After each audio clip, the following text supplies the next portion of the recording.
There we go. Sorry about that. How are we doing tonight? Looks like I scared everyone away with the capstone check-in, so I've got some hunting to do after this class. Would anyone like to debug or panic before we start the presentations? Going once. Amberlynn. Brandy, you weren't the only one. Calm down. It might have to be a future one-on-one though. Okay. We can do a quick check-in and see if it is as quick as a double setting state issue. I think we might be lucky, but let's take a look. I'm kind of in the middle of making the database work. So Okay. it might need to be okay. I'll share my screen.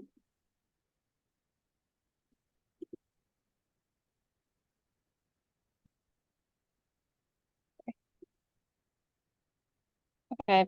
So I was working on getting my check mark boxes working. Mm-hmm. And when you go and you do the check boxes, it checks them all. Okay. So let me request remote. Okay. And I'm going to go look in your front end. And this is plan forms. I'm on the right one. And you map over them. And you are setting the garden item to whether or not it's checked or not. But really, we need to keep track of what IDs are checked because this input is getting repeated for every one of them, right? So we have to get a little bit more clever with that. What we are going to do is instead, we're going to make garden item an array. And then we are going to say it is checked if the garden item includes the plant ID. And then we are going to say if the garden item includes the plant ID. Oh, come on, Max. Includes plant ID. That means that the item is checked and needs to be removed from garden item with filter. That one I'm going to leave for you to do.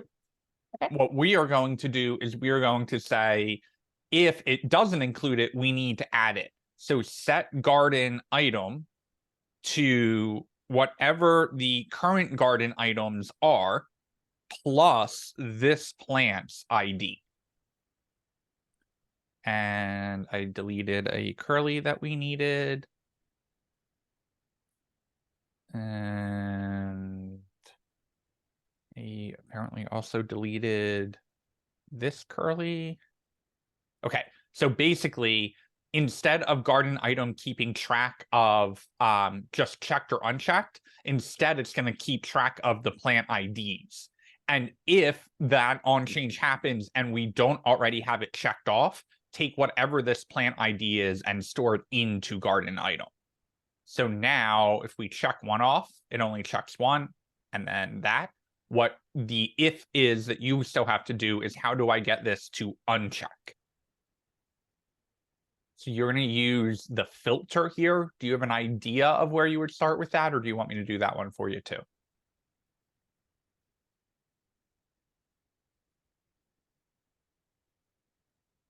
If it's not checked. If it's not checked, you have to use a dot filter to remove the checked item from the list. Okay. But do you understand the ID approach and keeping track of it in the array? Yes. Yeah. Cool. Yeah, so if you want to think about it as, oh, I need to filter through the array and remove whatever plant ID is getting unchecked, and then set that filtered array back into state, that's going to be your solution for that one. Okay. While I have you, do you want to show off what you've got going on? Sure. Um, this is what I have so far. So you can go in and you can choose the edible, if it's edible or not edible. And also, And give yourself some credit. Where is that data coming from? oh, it's coming from a botany database, open Okay. data source. And I was pulling not non-edible plants and ones that need the sun, and it'll pull up for you. I'm cross my fingers that this will work too. It takes a little bit of time.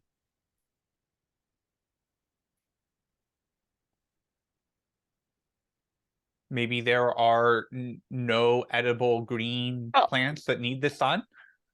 Oh, Now blue. Let's try.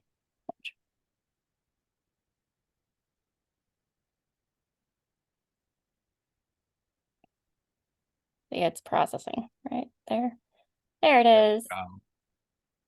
And eventually I was working on having the checked mark ones go into Beekeeper into this information and then be okay. able to pull it out into your own garden.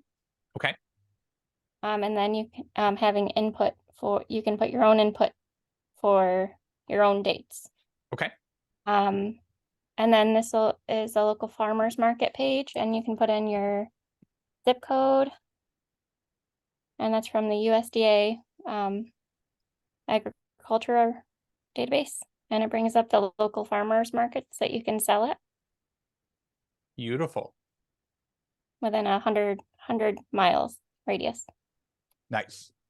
So you are very close to meeting the requirements. You're technically on the right track. All you got to do is push over for that, the checkbox data to save in, and then you'll be all set and on track for graduation. Okay. Good work. Thank you.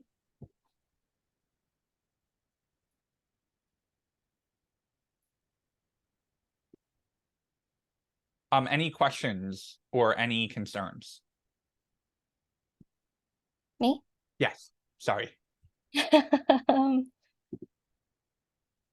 Not at the moment. Okay, good. Thank you. Thank you for going first, unwillingly or unknowingly, I should say. Who would like to go next, or does anyone else want to debug? Shkoda? I can go next. Sure. So I'm just showing my what I did, not the code, right? Yeah, that's fine. So here is my homepage. So you can either log in or create an account. Create an account, you'll fill out the form. I already have one, so I'll sign in with Google. And once you sign in, sorry. Localhost. It's not protected anymore. It'll bring you to the portal page. So it just says hello, your name, and then there's a little blurb that I wrote. And the button for the login to log out is like right there. Okay, cool. So you just click on, you'll hit like find a therapist, and then it'll bring you to your next form, and then you can click on how many you want, click search, and then therapists with those three specialties will come up, and it's their name, the states, because some of them have multiple states that they practice in, phone number if it's available, email address, and then email address, and then their webpage, and then the other specialties. Beautiful. All of these therapists are accepting online virtual therapies. And That's mine. My next step is to do like a blog sort of thing called Grief Talk. And I want to eventually add a page where people could like read the blogs and then add comments to it. Nice. And hopefully you've got some good example code from class to get that up and running. But this search page alone, because it's going to your own database, because it's taking user input and then making that reflect based off of what's in your database, is making you meet all the requirements. So you are all set to graduate. Thank you. Awesome work. Who would like to go next? As I open a window.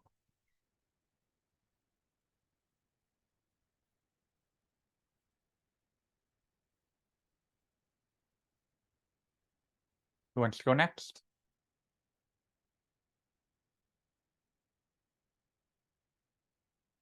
Oh, come on, there aren't that many of you. Make me start calling on people. All right, Taylor. Oh, no, Palash came off mute. Go for it. No, that's okay. Taylor can do that. I was just gonna say, like, I was moving over the weekend, so I wasn't able to like do a lot, but I showed it to you. If that's yesterday, if that's worth it, I can do that. But Yeah, Taylor, you want to show the class kind of the progress you've made and what you're working on? okay. So I'll have Taylor go first. Is that okay? Doesn't matter to me. You said go for it, Palash. Okay.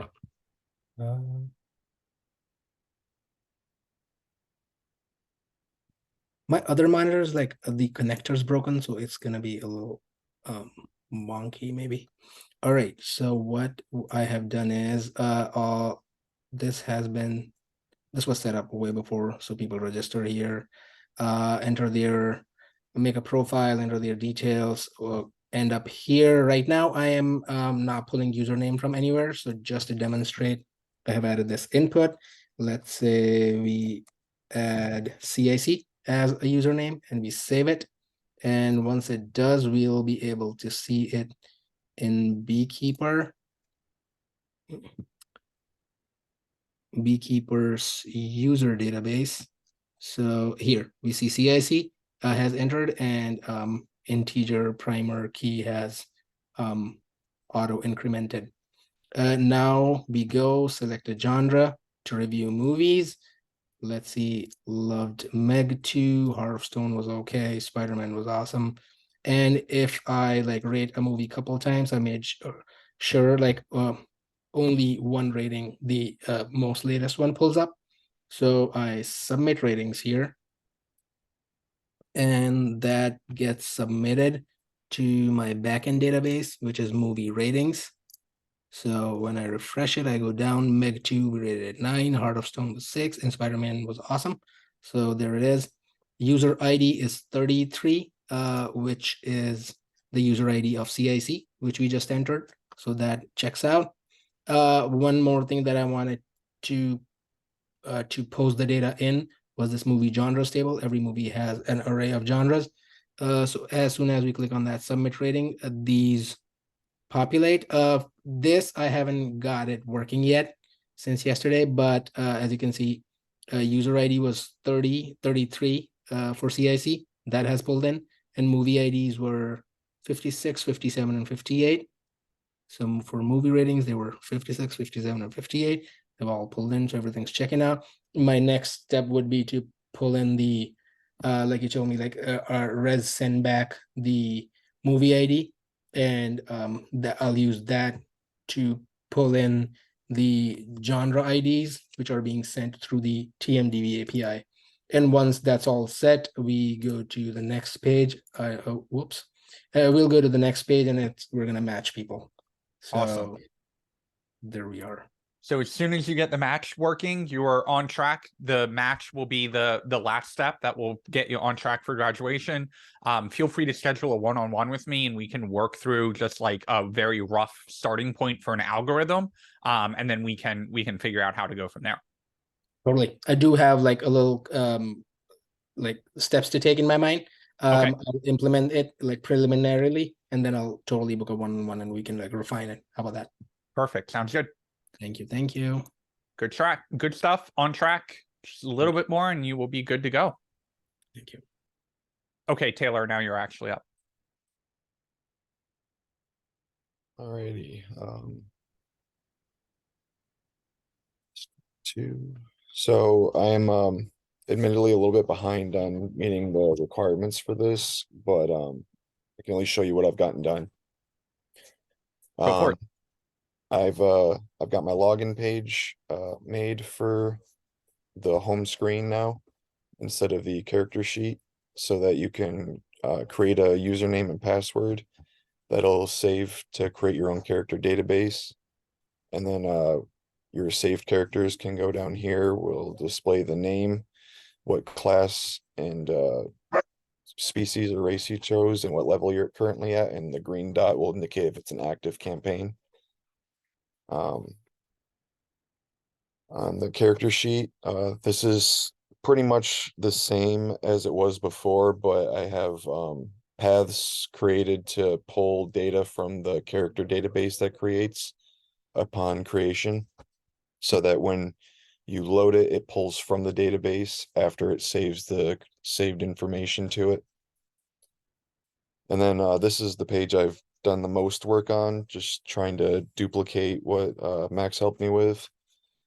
These are supposed to be able to hit edit to go into an edit mode where a drop down is popping up. And then based off of what you select, it generates the data for it. I was kind of messing with a table format for this, so I kind of broke in the spacing for it. But that should be a pretty quick fix. And then I've duplicated it for each of these as well, where when you save it, it saves the data, which will get stored in the database, so that when you load your character again, all your stuff's already equipped. And I've also added, I haven't done anything with this page since the last time I showed y'all, but I added this page for tracking your character's progress through leveling up and what you gain throughout those steps in your campaign, which will all be stored as well in the database. And that's what I got right now. Awesome. And you are pulling in this data from the third-party API, right? Yes. Cool. So yeah, definitely on the right track. We just want to get one of those save buttons working.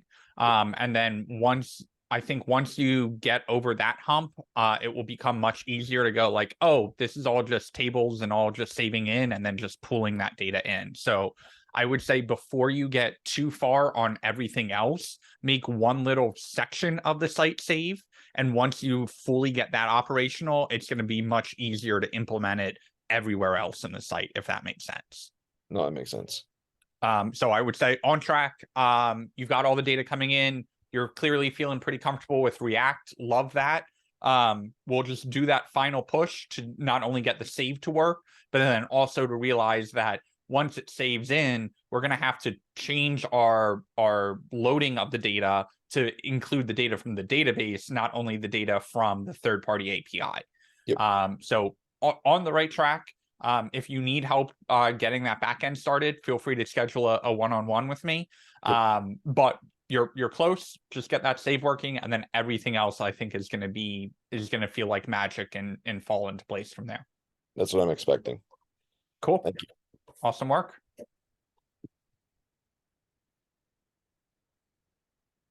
Brandy or Allie, who volunteers next? There's no getting out of it. I'm gonna hunt you down anyway if you don't go.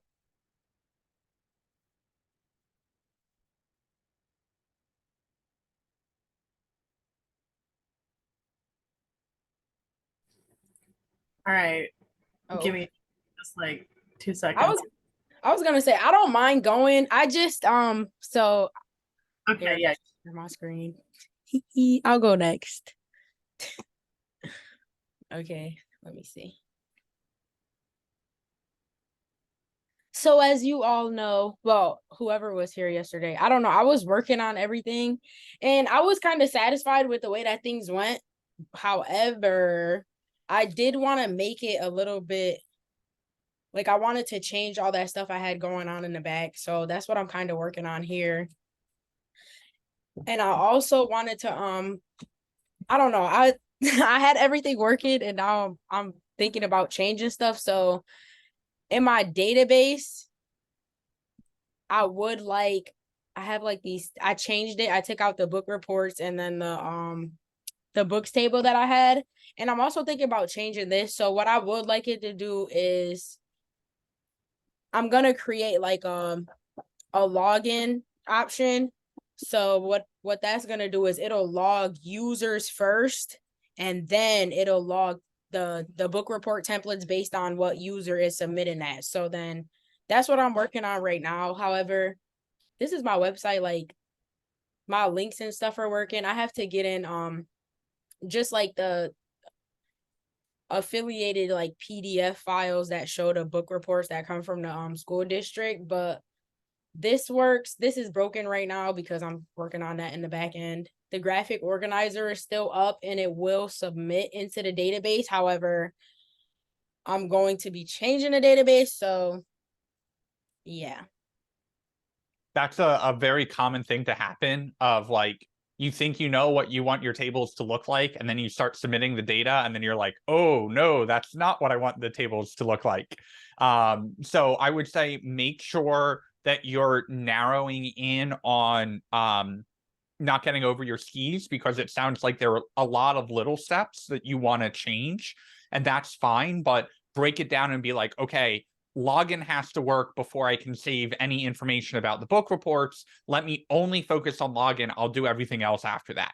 Then you get login working and you're like, okay, now what's the next most important thing? Well, I can't do the book report like view table unless they can submit it and it goes in the right table and the right structure and all of that. So that's number 2, right? Is I want to make sure that the table is structured right and everything's saving into it. And then number 3, all right, now I need to make the book reports actually viewable on the front end.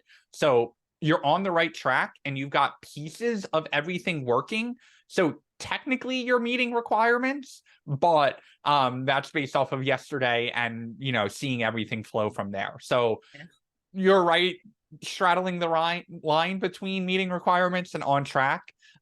So focus in, get the login working, get that book report submission working, and then you will be all set with requirements. So Okay. if you're not meeting requirements, you're very close to meeting them. Sounds like you know what next steps you want to work on are. So keep at it. And don't be afraid to reach out if you need like a course correction, or if you get stuck on a feature, feel free to schedule with me. Okay, thank you. And then one last thing that I did want to say was just that like so because I started it, it started like I'm like, oh, okay, this is what I want to change now. Like this is I honestly think like I'll probably scrap this code, or just not scrap it, but save it, and then I'll restart from like a duplicate folder. Then I'll go back through and then implement like features based on like how it'll be going forward. So I'm pretty excited about like presenting my final project. And I know like when the time comes, it'll definitely be like what I want. So I'm super excited. It's rewarding for me because like I can see pieces of everything that you need, even though the code is broken. I know that you've been really working on the concepts and making sure that you're understanding them when you implement them. So you know, right now it's just the puzzle pieces, but I can very easily see how those are all going to come together. So good work. All right, Brandy, now you're actually up. And then So- Shay, I'm going to come to you next. I broke the whole thing. Okay. Let's see where you broke it and see if it can be a quick fix, so then you can show off what was working.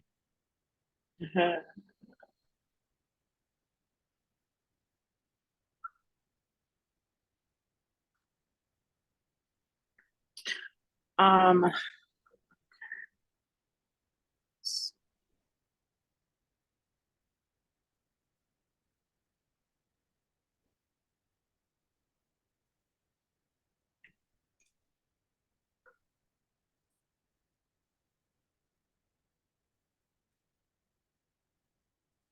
So I am compiled with all of the problems, and it was, I can't get any of it to show up.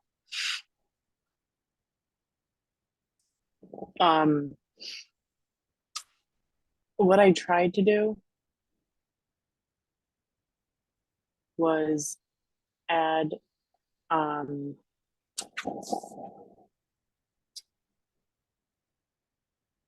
I was trying to add the same like function, I guess, from the signs page with the setup with the radio buttons on the left and the videos popping up on the right.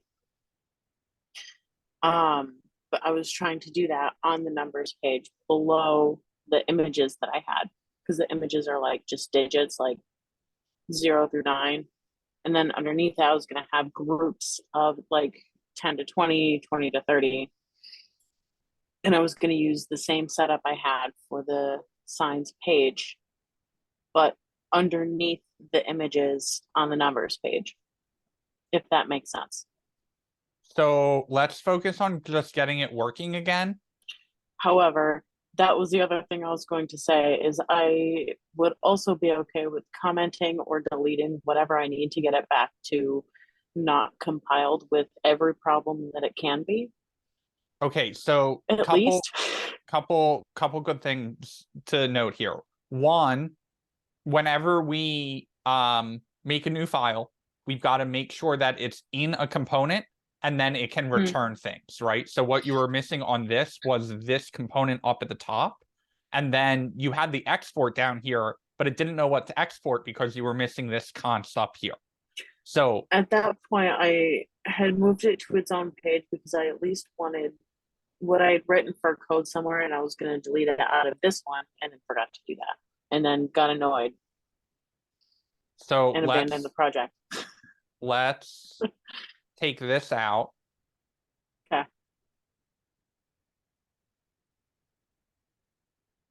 And then numset is using all of these options selected, but we don't have Okay. options selected in there Right. because did I just delete that? Yeah, here. So I think actually this is everything that you maybe meant to put in I think so. the numset. I had copied I really just copied a bunch of the stuff from the signs page that I thought would make that work. And then I think I started overthinking the debugging, and I think I changed too many things, and now I'm not sure. Now I don't know how to get back to base level correct.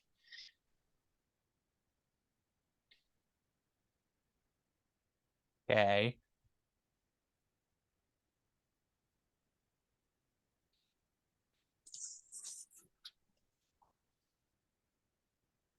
Okay, we're back. So whenever you copy and paste anything, if you paste it and everything breaks, you unpaste it and figure out what you missed in your copy and paste. So it's very tempting to do a couple steps and then go see if those steps worked. But whenever we're doing a huge section that we're copying and pasting, go one at a time. Slide back over, make sure it didn't break, test it, then go back to it. Now, if we go all the way up to your app level, we've got numbers and numset. This I forgot to change that. is lining up with this. So yeah, you're good now. Okay. That's not broken. That's not broken. Yeah. And then if we go numset, that is not broken. Okay. So you're back in the clear now.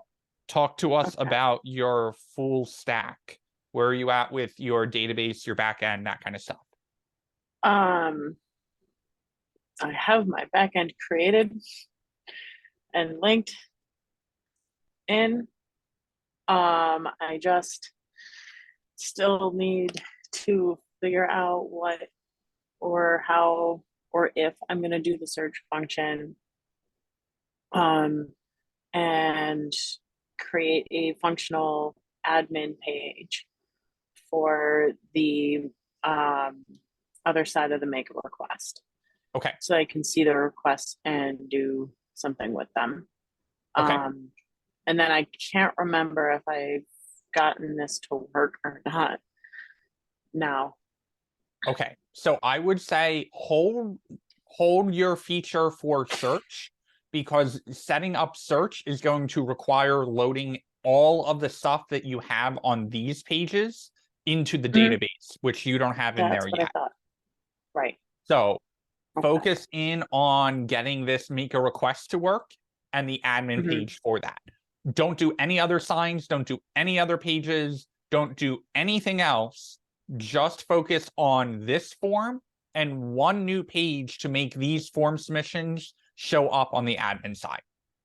Because once you get that working, you will have the stress off your shoulders of meeting all the capstone requirements, and then you can go back in and prioritize and add in other features.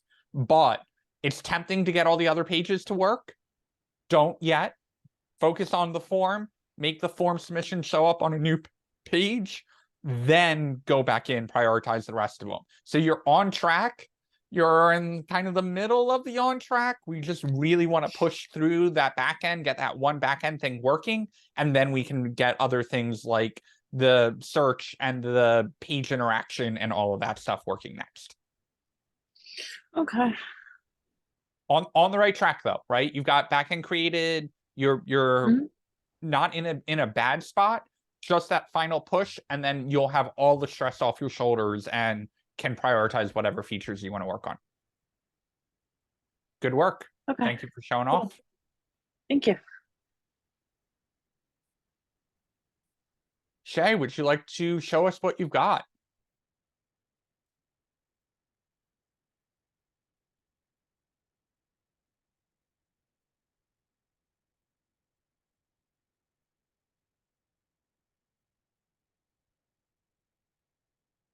Okay, no big deal.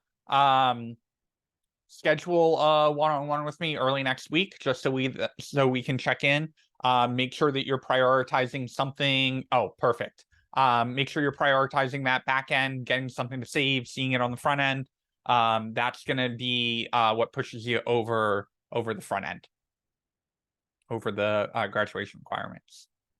Well, that went much quicker than expected because your fellow classmates are cowards and cannot face me. So I will be going out and hunting them down. Awesome progress so far. As many of you've seen, you're all in a similar spot, right? You've got your interfaces started. You've got data flowing somewhere. You may have a third-party API. That backend is the last piece, and I think your fellow classmates who have gotten over that finish line can attest that once you get that backend set up, that's really it. There's no more new things to learn. There's just more features to add. So you're all on the right track. You're all there. I'm not panicking about any of you that demonstrated tonight. It is the people who have not quite demoed yet that I will be more concerned about and we'll be following up on, but you're all on the right track. I thought this was going to take much, much longer because I thought there were going to be twice as many people here. Lesson learned for me. Do any of you have a feature either in your capstone or just some crazy little side project that they would like to see how I go and implement something like that? Can be a mini app idea, could be an API that you've played around with, could be something as specific as how do we save checkboxes in the database. It could be writing a matching algorithm. It could be, I don't know, any ideas I am open to. Checkboxes in the database? Checkboxes in the database, yes. Okay. So we are going to I'm gonna do that. I don't really want to set up let me take that back. Would it be helpful for you to see a backend setup from scratch? Or should I just keep using the blog project? Anyone from scratch? From I scratch. think from scratch is good. Okay. I think that practice is good. Let's do it then. I'm going to share my screen. I'm going to make my day 4. I'm going to make my backend. I am going to pop that open in VS Code. I am going to open my terminal and npm init. And then, nope, I forgot my -y, npm init -y. And then I'm going to install the long list of everything: Express, PG, Sequelize, and Cores. And obviously, if you forget one of those, you can always install it down the road. Then I am going to make a new file called server.js. And in my package.json, to get everything started, I'm going to change my main to server. I'm going to add in my start, which is going to use npx nodemon server.js. And I'm also going to add in my type module so that I can use the import syntax in my imports instead of the require. So this is just the newer type module is just the newer, allowing me to use the imports. Okay. From there, I am going to import Express from Express. I'm going to import cores from cores. I'm going to take care of my database in a second. I say my server is coming from Express. And by the way, I always call this server. Not everyone calls this server. Some people will call this like API or requests or stuff like that. You don't actually have to call this server, but once you name it that, you need to be consistent. So then I'm going to say server is using cores. The server is going to also use express.json so I can get access to my rec.body. I server get my slash, which is a rec.res. That is going to server res.send. Hello world, or server online, or anything like that. Doesn't really matter. And finally, the server is going to listen on 3080. I don't know. We're getting crazy on our ports. Doesn't really matter. Console log our server online. And that is more than enough code to test. So we stop there. We go back to our backend terminal. We npm start, and we get the server online. And to prove that it is online, I'm going to go localhost 3080, get my hello world. I will drop a live share in this in case it is easier to read it from my code. And I'm going to do a little bit more on the back end for the database setup before I get my front end set up. Does anyone have questions on this? I have a quick question. Yes. Okay, so it's about the module. So what it does is, instead of doing like the SQL, like having to set up like the Sequelize, so I remember doing that from before, it makes it so we can just import that in. So like when you do like the data types, is that that's the next step we're going to do. So hold that thought and then see if you still have the question after this next step. Okay. So we do have two options. We can do it like we did it in the chat app. So if I go back to the chat app and look at the chat backend, there's a server.js. There's no Sequelize here. So we use PG directly, but then what we end up having to do is generating out these queries like the select and the delete. We have to write out that SQL. What Sequelize does for us is takes a JavaScript command and sequelizes it into actual SQL, right? So Sequelize is just a JavaScript to SQL and SQL to JavaScript framework that allows us to not have to write the SQL statements while still interacting with a SQL database. SQLize is not a requirement for your capstone, but it is recommended because over time it becomes much easier to write everything in JavaScript than it does to have to kind of switch your brain back over to SQL and generate the statement, which can be prone to errors, right? And I think we saw a little bit of that when we were doing Shaquota's checkboxes. We had to get clever with splitting the string and joining OR statements together and getting that SQL command to work.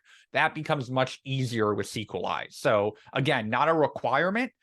There is also some security benefits to using SQLize over PG because it prevents something called SQL injection, which is where a user can type in a part of a SQL command in your text box in a website and actually delete out some data by accident or maliciously. So SQLize has some security benefits as well. There are ways of securing PG itself without using SQLize. But anyway, whenever I'm working with a SQL database, I wouldn't even think to make a backend without SQLize, making it much easier to query. With that said, there is more setup to get SQLize working. So it can be tempting to not use SQLize because you can just write these SQL queries directly and they would work. But SQLize does over time make it much easier for you to work with some of that data. So let's get that set up. I'm actually not going to make this in a new folder just to prove a point, but normally when we start getting into multiple files, we would cluster that into a folder called DB, but I will show you that you don't actually need the folder. So what we do is I'm going to pull up the blog. So I've got code to reference.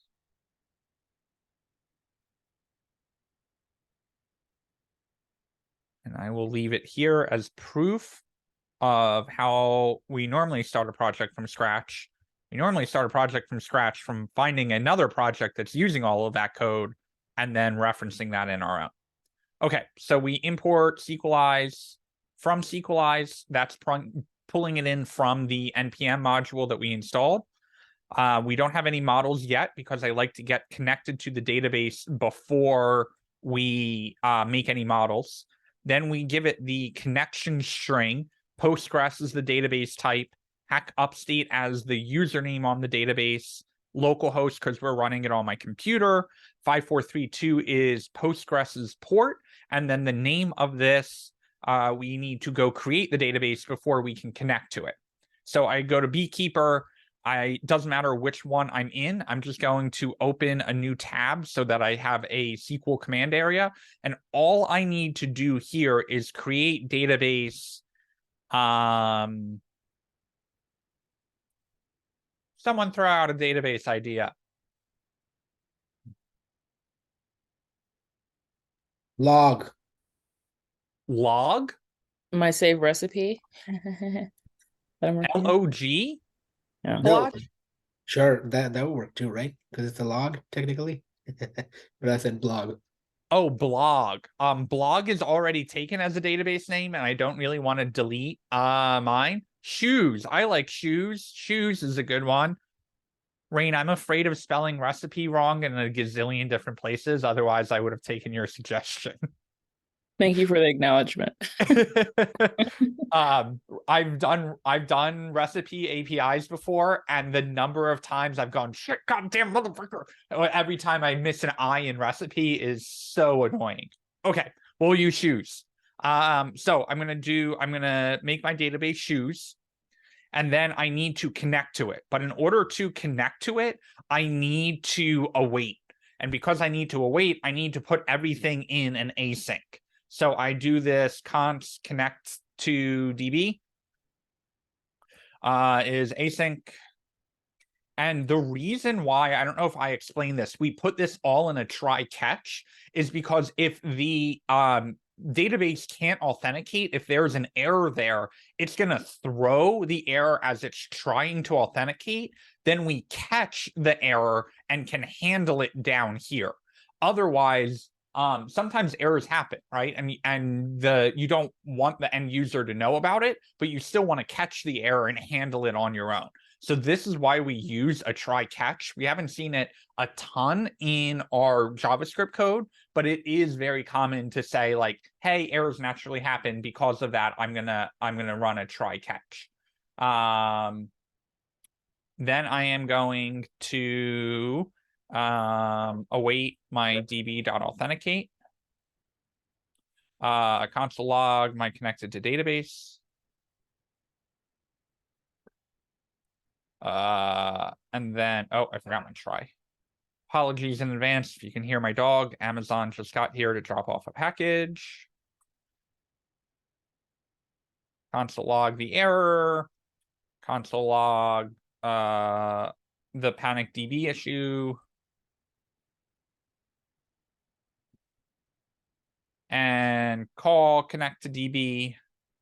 Save. Now, none of this code is going to run yet because we aren't importing this anywhere. This DB is hanging off on its own. The only thing that's actually running is our server.js. Because of that, we need to import our DB from db.js. Don't forget your file extension. React doesn't need the file extensions, but Node does. So don't forget to put your .js in the path. And then finally, we need to export out that DB that we connected to. So now we've got our connected to database. We've got our SQLize set up. We are good to go setting up a model from there. Any questions on that snippet?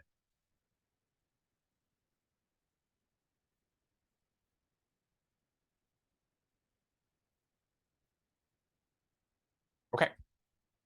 And Rain, by the way, I'll come to you after break to show off what you've got going on with your capstone. Okay, from here, I'm going to make a new file, and I'm going to call it shoes, doesn't really matter, .js. I import my data types. Make sure you get data types with an S there. That's a very common mistake to forget that S from SQLize. Then I have to model out what my database will look like so SQLize knows how to translate from JavaScript to SQL, right? So think about our models as kind of the dictionary. That is what SQLize is doing to make our JavaScript and our SQL talk to each other. So this is an extra step.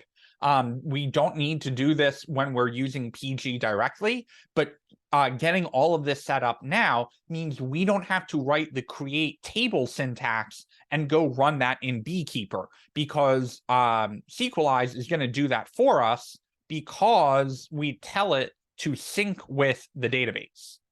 So I go to my shoes and I am going to say, I am going to do my const shoes is going to get access to the database. It's going to export the default as shoes. Then I am going to return my db.define. What am I defining? I'm defining a model for the shoes table. I think that's supposed to be plural. And then I need to put a couple things in there. The ID, always put an ID in the table. Best practice. We say primary key is true. We say the data type, the type is a data type dot integer. And we say auto increment is true, which will make it generate automatically for me. Make sure you spell primary key right. That's an easy one to get an extra R in by accident. And then we need our shoe fields, right? So I'm going to say, I don't know, the name, maybe the size, which is going to be a float because it could have a half size in it. It's going to have, I'm thinking along the lines of checkboxes. So it's going to have the type and let's do one that's like occasion, maybe, of like when you would wear them. Let me think about my saving checkbox data. We're gonna say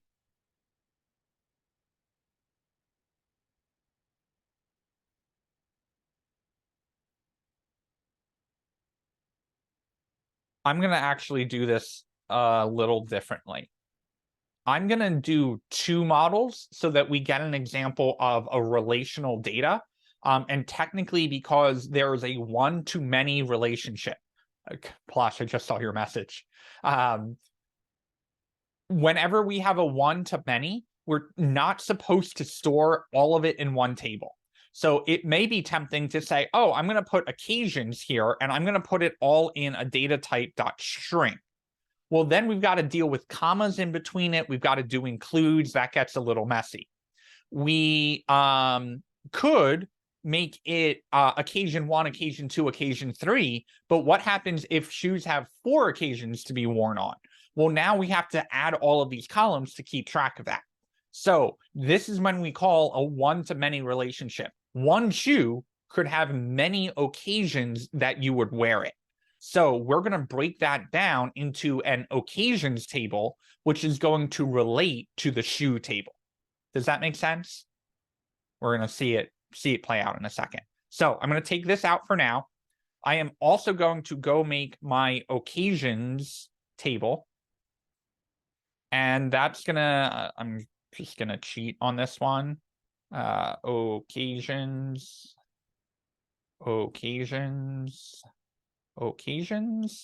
And the occasions table is just going to store the name of the occasion and the shoe ID that it is related to.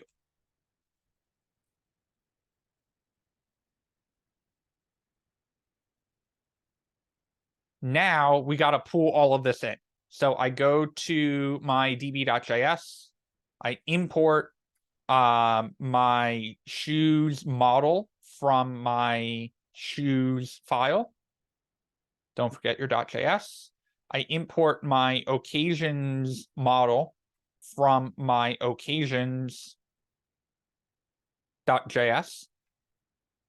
I then have to give my shoes access the shoes model, excuse me, gets access to the DB here. So we connect to the database, we go to our shoes model. Our shoes model comes from shoes.js.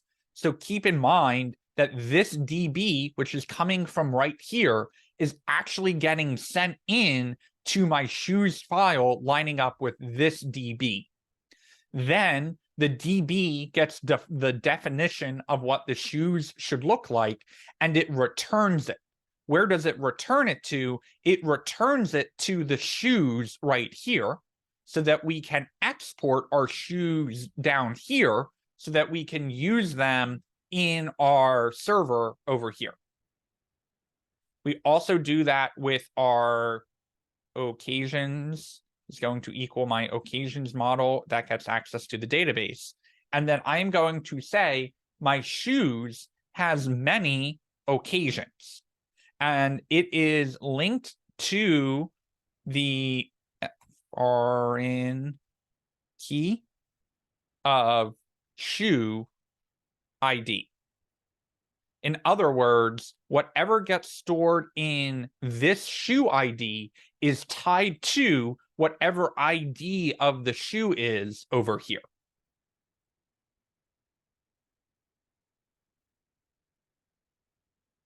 Okay, any questions about that? If I save this, I go into my Beekeeper, I change my database over to my shoes, and now I've got my occasions with all of the columns and all of the occasions as well. That's where we can draw a line and go, this is a complete backend database setup.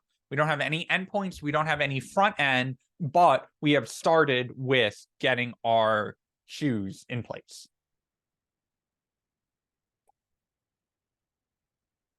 All right. You think I can make this full stack by break time? Knock out the front end? Any questions so far? You've got a typo on foreign key. God damn it. Now I'm not even going to be able to foreign. EIGN. Hands down, where I make the most number of typos, and just because I'm paranoid, I'm going to just drop both the tables and restart them. So Sequelize makes the keys right. And if it's making the keys right, in occasions, I should have a little gold key or yellow key next to my shoe ID. Thank you, Doug.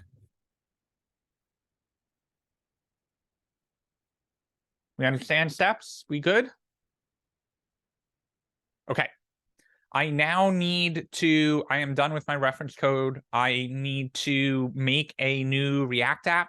So I am going to head to my terminal.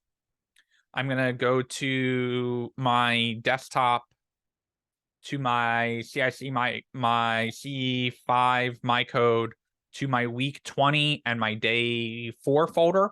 And now I can npx create React app our shoes front end. I now have the shoes YouTube video stuck in my head. If anyone remembers that, play it at the end of class. While it's doing that, I can go to the shoes front end, pop that open while it's all installing.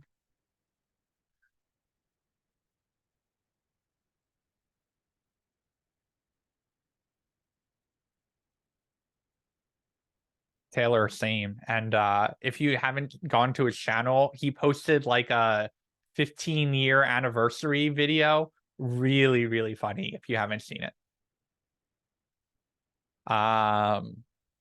Okay. Everything looks like it's created here. I'm going to open an integrated terminal. This is normally when I would npm install my React router DOM. But because I'm going to do all of this on one page, I don't actually need to install the router. You could also install SAS. SAS is something that I rarely will do a project without an SCSS file in it, just for the very reason that I can nest selectors and other selectors. It blows my mind that that still is not native to CSS. But anyway, because we don't need any of that, we're fine to just go npm start here. I am not going to do this without Bootstrap, though. So I'm going to go to their docs and grab their link tag. I'm going to go to my public, my index.html, drop in my link. Usually a good idea to change this from React app to something a little bit more helpful. Max's awesome shoes. And then up here, there is a description as well, website created with Create React App.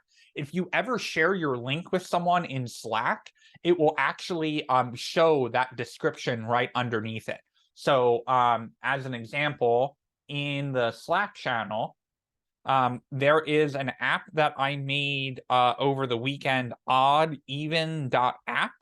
And when I hit enter on that to share it, you see it pulls up this is the title of it. This is the description that's pulling from that website. So if you click on that link, this will show you what side of the street to park on. If you have odd, even, alternate street parking. Fun fact, I just met someone from Texas and he was like, okay, I don't get what is the whole odd even. My neighbor just yells at me and tells me I'm on the wrong side of the street. And I just remembered that that's really only a thing in upstate New York. That's not a thing in the rest of the country. Wow. But anyway, if you go to view page source, you can see the meta description. Oh, this is not the meta description. Right here is showing the built for Syracuse, New York, and that is what shows up in the little preview here. So good idea to update it. Google will also use that for showing, like, in your search results, the paragraph that shows underneath the search results is coming from this description here.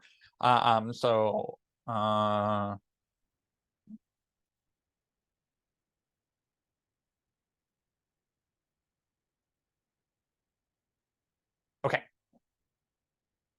Got our React set up. I'm going to go back to my app.js. I'm going to delete out all of this crap. I'm going to delete the logo. I'm going to empty out my app.css so it's not screwing me up. And I am good to get started. I'm going to throw a container on this. And I can dive in. Any questions on front end setup?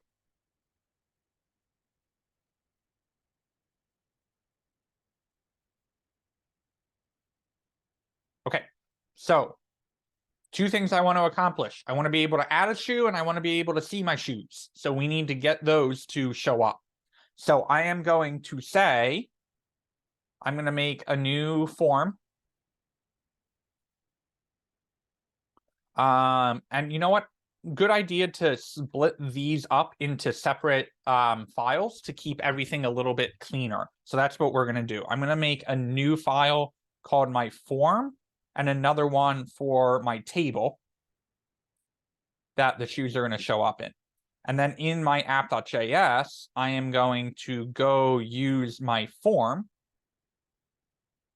which is going to come from form from /form.js. And then I am going to say const form is going to export my default form, which is going to return a form. And now I need to think about my inputs. So for that, I'm going to go to my shoes table. I've got my name, my size, and my type. So I'm going to say label is going to be the name of the shoe. That's going to be an input type text with a class name of form control. So React will, so Bootstrap will make it pretty for me. I'm also going to do a label for the size, which is going to be an input type number.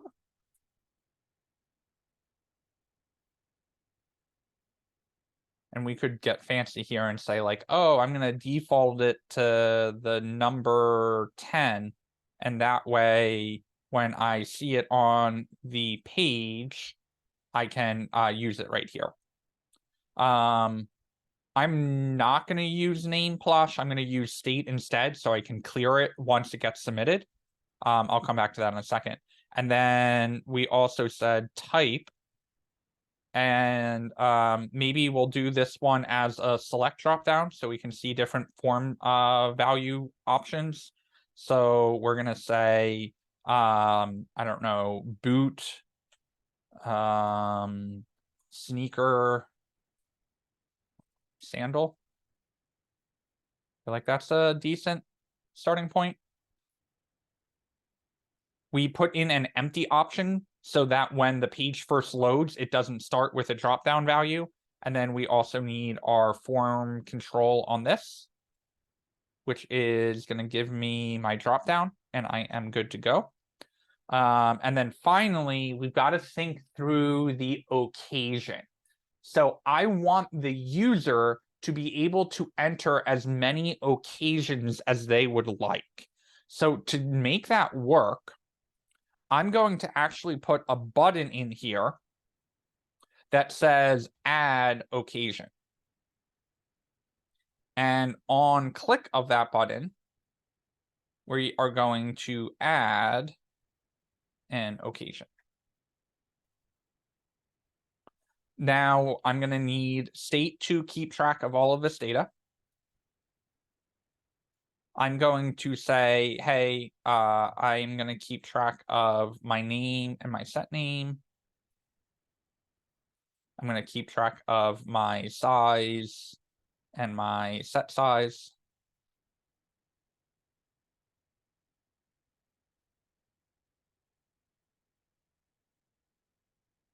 No, that's an O, not a 0. It did look like it though. Thank you for checking though. And all of these are gonna start out as this we said we wanted it to start out as 10, so we can actually just use it there. And then our type and our set type is use state. That starts out as empty. Now we got to tie it all together. So we say value is equal to name, and then on change, get the event and set the name to the event target value. What we are doing here is instead of using an uncontrolled form with all uncontrolled inputs, we are making them controlled by tying them to the React state. So uncontrolled means the browser is in charge of them. Controlled means that React is in charge of them. We're going to say size and set size. And then we're going to say type and set type. And then we need to get our add occasion working.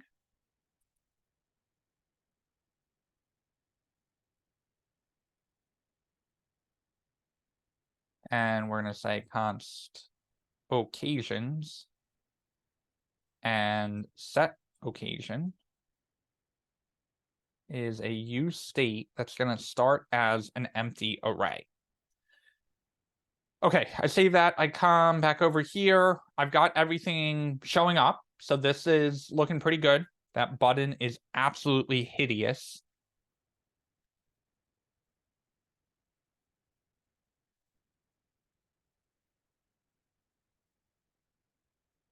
Okay, I feel better about that. Now, we want to support as many occasions as the person wants to add.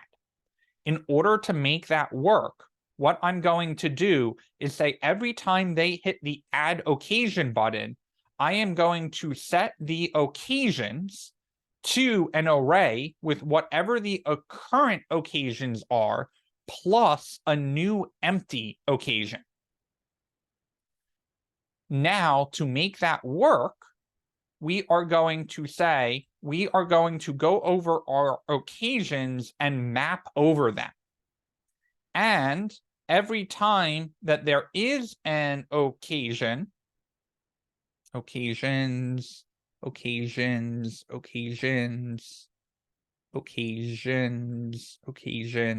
sorry, that's storing multiples, so I need to be plural there. I want to return an input type text that has the value of the occasion that we're mapping over, and on change of that occasion, that's going to generate out an event that is going to say occasions copy is going to copy all of the current occasions. Then it's going to go to the occasions copy, use the index of whatever occasion we are on, and set it equal to our event target value. Then it's going to set the occasions back to our occasions copy. And finally, we're going to put a little key on this with the index. Okay, let's see how that works. And then I'm going to go back and debrief on that code, because I don't know that we've ever seen anything like that.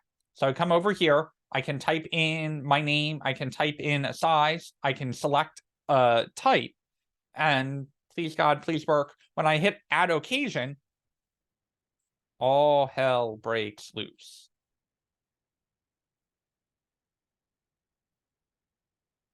What do you want to know? That's right. On Are you?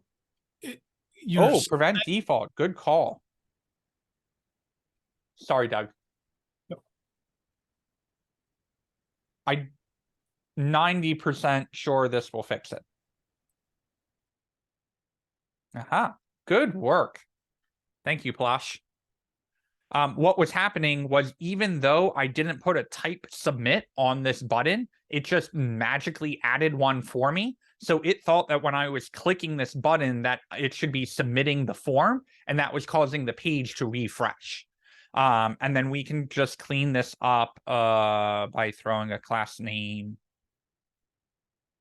of form control on this.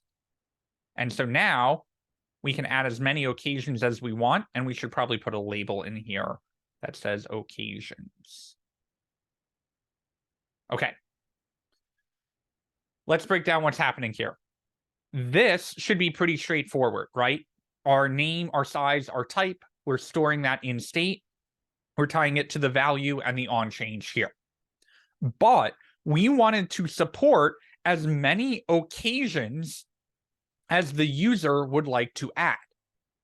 Well, in order to do that, we need to give the user some way to add a new occasion. So we put in this add occasion button, and we say on click, add an occasion. How does it add an occasion? Well, our occasions up here isn't going to be a simple string. It's going to be an array. It's going to be a list of all the occasions. And when they hit the add occasion button, I'm going to take a copy. I'm going to spread out all the existing occasions that are in the state. And then I'm going to add in a new empty string to store that occasion in. Then I'm going to go down to my state down here, map over all of the occasions, which is going to give me whatever the text is of the occasion and the index of whatever that occasion is. I'm going to say, hey, for every time there's a new occasion, make an input show up. That input is going to have the value of whatever occasion we're looping over. But when you change the input box, I can't just modify my occasions array because it's in state. So what I do is I make a copy of all of the data that's in the state. Then I take the event target value, whatever they typed in, and I store that in the index of whatever occasion we're looping over. And then finally, I set the state to that copy that I updated.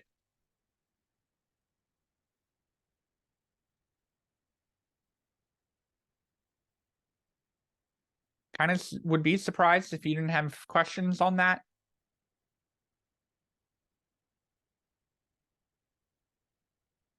Plush. How would it like increment the index like once it's added? Because this index is coming from map. Whenever you do the whatever the second parameter is always going to be the index. It's just something built into the map function.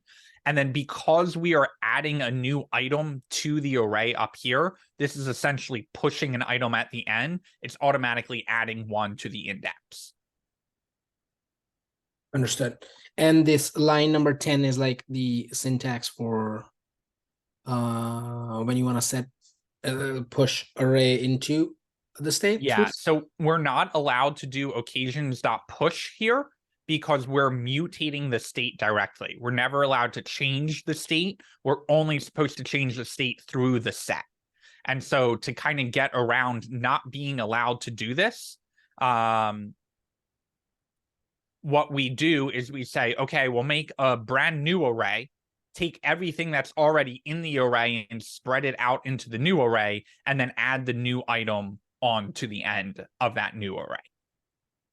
Gotcha. So this would just append one item, a blank item at the end. Okay. Understood. Yes. Yep. And that's kind of what we're doing down here. We're saying make a copy of the occasions array, update just the index of whatever one we're currently looping over, and then take that copy and overwrite whatever the occasions is. Understood. Thank you. I don't like that React doesn't have mutable state, but you know what? I didn't make it, so can only complain so much. Vue is actually very cool because it does have a mutable state, and it basically calls React out in their documentation with this example. It goes, this is complicated as shit. Why don't you just dot push onto it? So Vue is a pretty cool framework, but React is still the industry, I don't want to say the industry standard, but is the most widely used in modern JS frameworks. So I can't quite justify teaching Vue yet, but it is a cool framework if you want to check something other than React out.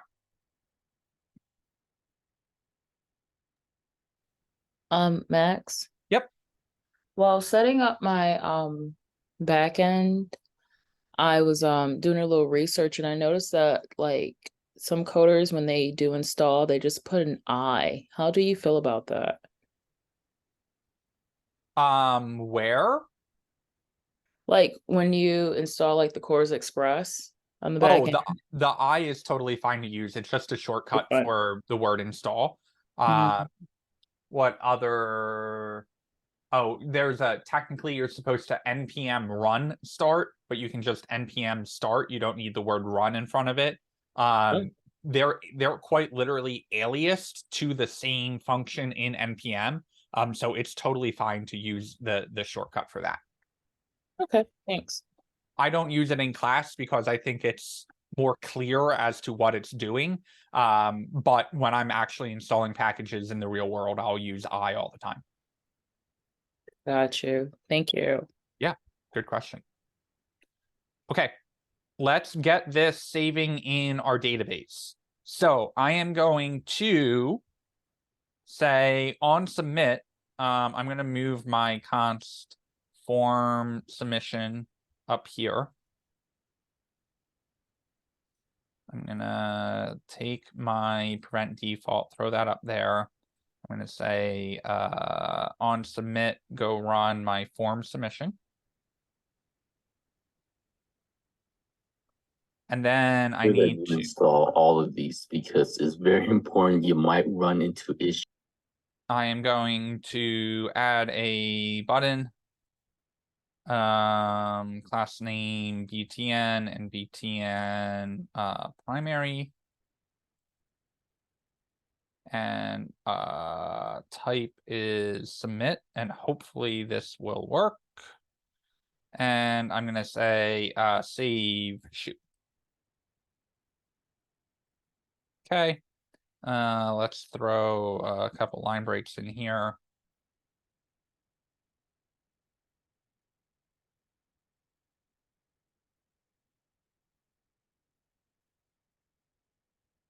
Okay. Doesn't look particularly good, but we're rolling with it anyway. Okay. So I'm gonna say this is gonna be async. And I'm going to const get a response from awaiting a fetch to my localhost 3080 to match my 3080 here.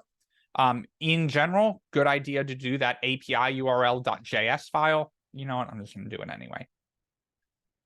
So that when we have to update our API URL, for example, when we deploy to AWS, we have it all in one file. So export default localhost 3080, and I'm going to import my API URL from my API URL. And then I'm going to use that in here.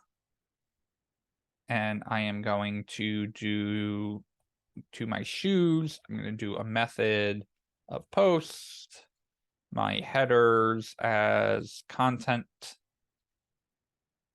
type, application JSON,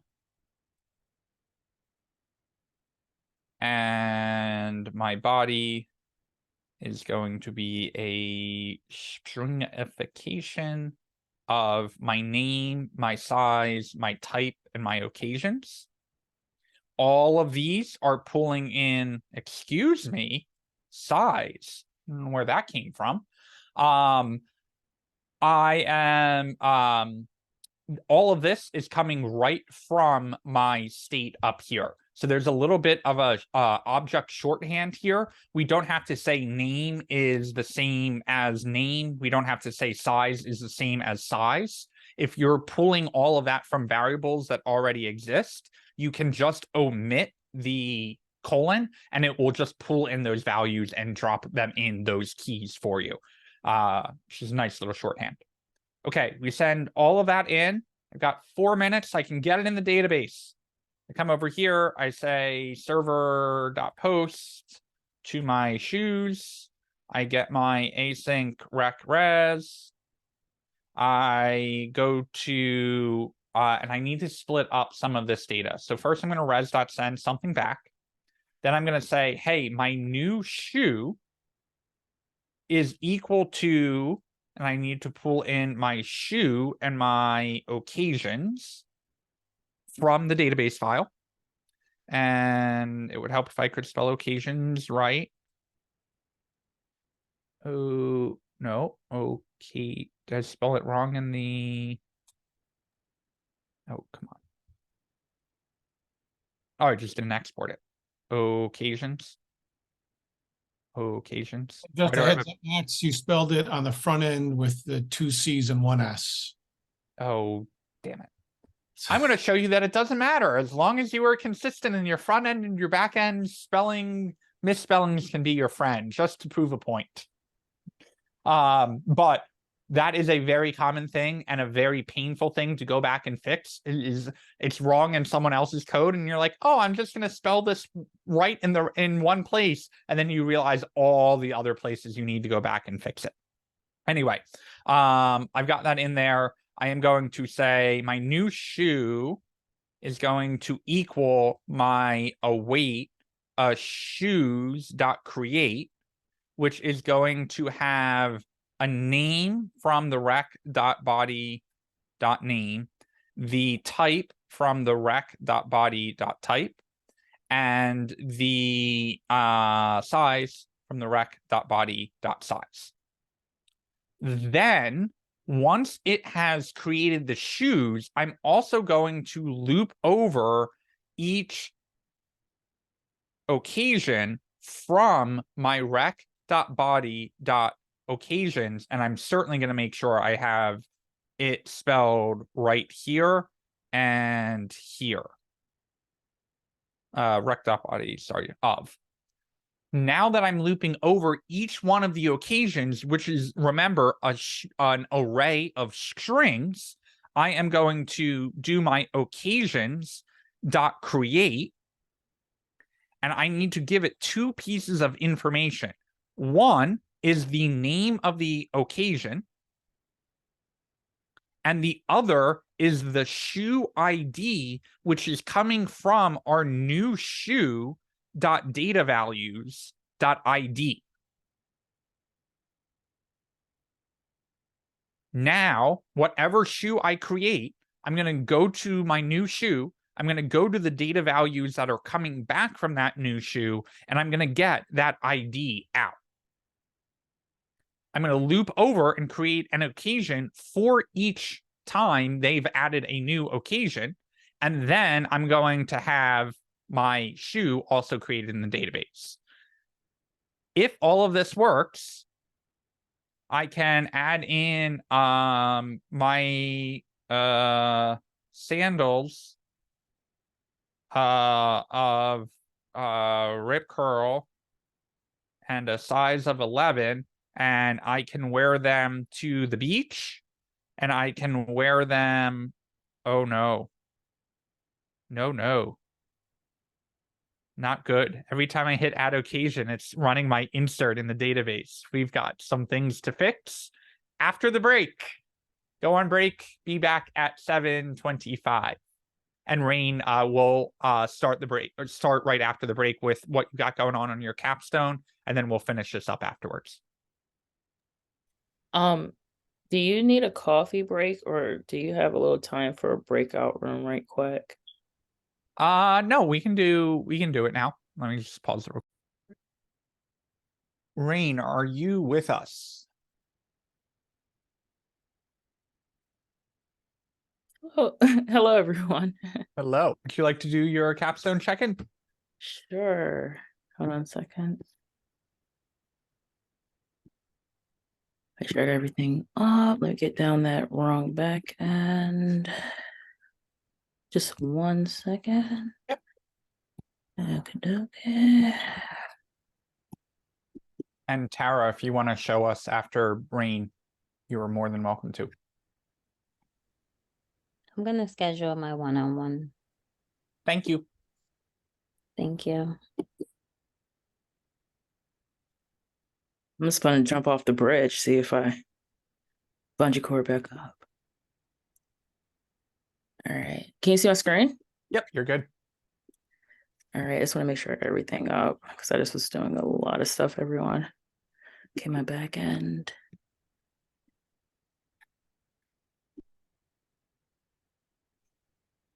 And my front end. Trying to put in a little bit of comments in there. Okay, so hi everyone. This is my beautiful, I call it rain bowl. It's a play on salad bowl and rain because that's my name. And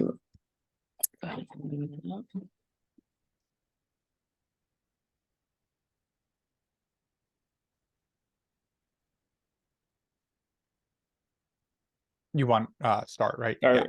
I know. What's going on? Oh, do an npm install enter and then an npm start. No, nope, just enter on that. Nothing. Yeah.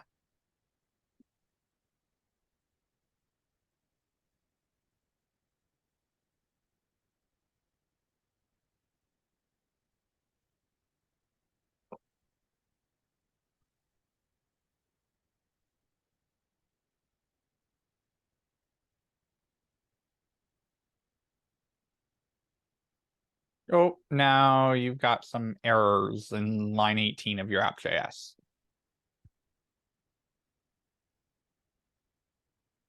In my section? In your app.js line 18. You just need another flash. Oh, yeah, I was putting in comments. My bad. Okay, let's try it one more time. Just save that file and it should, yeah, there you go. Now you're back in business. Alrighty. Hey. Oh, and it showed. Yes. Yes. I miss the eggplant personally, but you know, fruits should too. Wow. I was testing it a couple of times. It was not working. This is awesome. So, okay, everyone, this is Get Your Daily Rainbow Plan. So this right here is not going to be my final main screen. I am going to work on from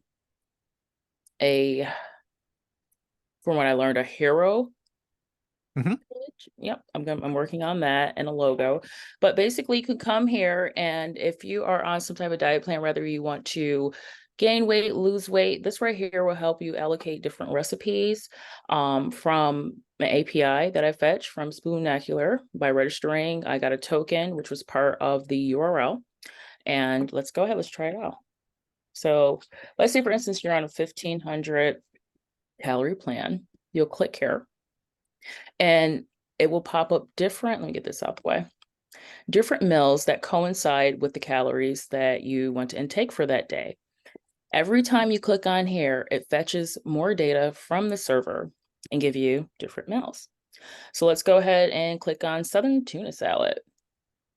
Once you click on that button right there, it will take you to the recipe, the servings, the rating, how long it takes to make, and the API's score for it. It'll also give you information regarding it, different ways to make it, and other external links you can go to perfect your cooking. It also give you the ingredients, how much you need to use per ingredient, what type of equipment to use. I just got that included, and I'm adding other things too. Just got to work on that code. Nutritional value, etc. Okay. From the top right here, you can log in, but I'm also going to do one from the hero on the main page of my actual app.js. Mill planner calendar. So you can go ahead and plan for the week for yourself. And then related articles regarding other meal plans, protein, etc. Now, things that I want to add to this are going to be like, for example, what if you're like a vegan and you want to have, and I'm working on my back end, you want to include stuff like no protein or from a meat source, or you can't eat nuts, you know. I'm also working on a save button for save recipes. Once you log in, you may want to save recipes and, you know, use them again. Here is my back end. I have 2 back ends. I know one's kind of messed up, but this is the one I'm currently working on. Okay, it's not quite done, but it's getting there. All right, so I don't know, what do you guys Good think? progress, on track. So, you know, we've got 3 categories. We've got our meeting all requirements. Yeah, you're ready for graduation. Not quite there, but on track. And then we've got our, oh no, I am very panicked. What is going on with your capstone? You are definitely squarely in that middle category, right? So you're on track for everything. Next steps will be just finishing up the database connection, getting that save recipe button working, and then you will be officially meeting all of your requirements and we'll be good to go. So Now, awesome progress. thank you. Keep it up. Thank you. You said I'm in the middle category. Once I, you know, actually really connect that back end, the save button, the other attributes that I want to add, will that put me? That will be, yeah. So get your save button working and then have a page where you can see whatever buttons were clicked. You can see all of those recipes. Then you'll be in the top category for meeting requirements and on track. I know you say you don't really like graphics. How are you with the hero page? Oh, hero's fine. Okay, I so never said I didn't like graphics. I mean, you never said that. You're absolutely right. You're absolutely right. But you're the type of person where you don't, unlike me, I had to do a wireframe first. I had to know what I was trying to create. You can do it from scratch. So sounds like a one-on-one. All right. Yep, no problem. Cool. But yeah, you're definitely on the right track. And I think you know the steps for, you know, backend creation, for the save button, for showing the save button, and then you'll be good to go. Okay, yeah, and excuse the missteps on the MP and start. I was a little nervous, but I usually don't do that. Okay, No cool. biggie. Later. All right. Okay, let's get back to where we were at. We had a bug. I noticed that all of these insert statements were running whenever I hit the add occasion button. What I need to do is, by default, if we omit the type, it will default the type of the button to a submit button. So I need to, on my type here, I need to set it to button so it doesn't end up submitting the form every time. I'm also going to go to my beekeeper and clean out some of these submissions that I didn't think were actually going through. So let me just clear those out. Okay, now my sandal, I can wear it at the beach, I can wear it at the pool, I can wear it at the hot tub. I can hit add occasion, not add occasion. I need one more now because I didn't have a delete button. I can wear it when I go swimming. I hit save shoe. Now nothing happens, but we go check our database or backend, and our backend has not crashed. And then I go to my beekeeper and I go to my shoes, and my shoes are in here. And notice that this is shoe ID 3. That means that if I go to my occasions, even though the occasions have multiple IDs in here, the shoe is all linked to number 3. So I'm going to do 2 more things. I am going to go to my form and say, after the data has been submitted, after we get the response, set my name back to empty, set my size. Maybe we'll leave size in because normally you have shoes of the same size. So maybe we don't reset that, but we'll reset the type back to empty, and then we'll set our occasions back to an empty array. Important not to set this to null because we need something to be able to loop over. So we're just going to clear everything out there. So now I'm going to refresh my page. I'm going to add in my Merrill boots that are, I don't know, 12. They are a boot, and the occasion, I can wear it hiking, I can wear it climbing, and I can wear it for construction. I hit my save shoe button and everything clears out here. And if I go over to my database and refresh, I get my hiking, my climbing, and my construction. Any questions on that stuff?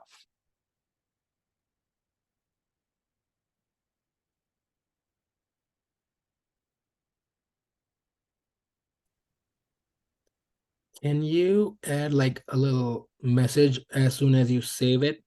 Mhm. So it shows like your items have been added or something? We can do, we can actually get fancy with that. We can say something like const success and show success is a use state that's going to start off as false. And once the data comes back, we are going to set our show or set our set success. Set success to true, and then wait 5 seconds. And then after 5 seconds, set it back to false. So it basically automatically makes it go away. And then next to my save button down here, I can add in my, if the save is successful, show a p tag that says shoe added to database successfully.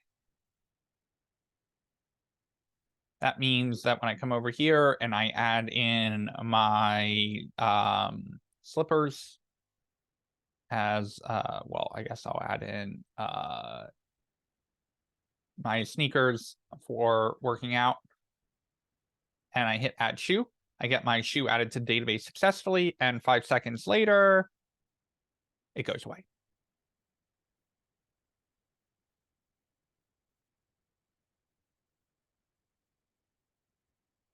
Okay. Last thing we need to do, we need to get our shoes showing up. So the problem is that after these shoes get created, I need the table component to know to update those shoes. So what I'm going to end up doing is saying up in my app level, I'm also going to put in my table. And I'm going to make a thing in here that says const get shoes is an async. That is going to get my response from awaiting a fetch to my API URL. That is going to go get my shoes. We are going to get that response and parse out the data. We are going to set that data, set shoes to my data.shoes.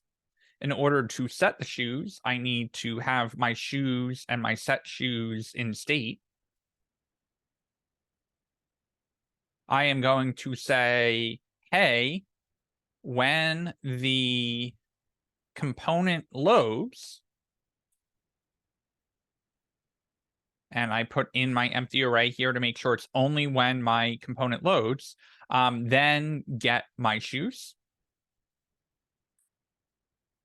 I need to add in my use state and my table.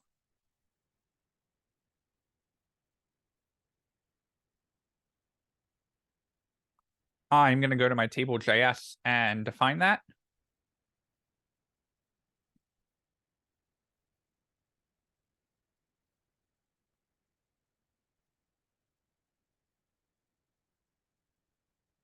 I'm going to add in some classes that I know exist in Bootstrap.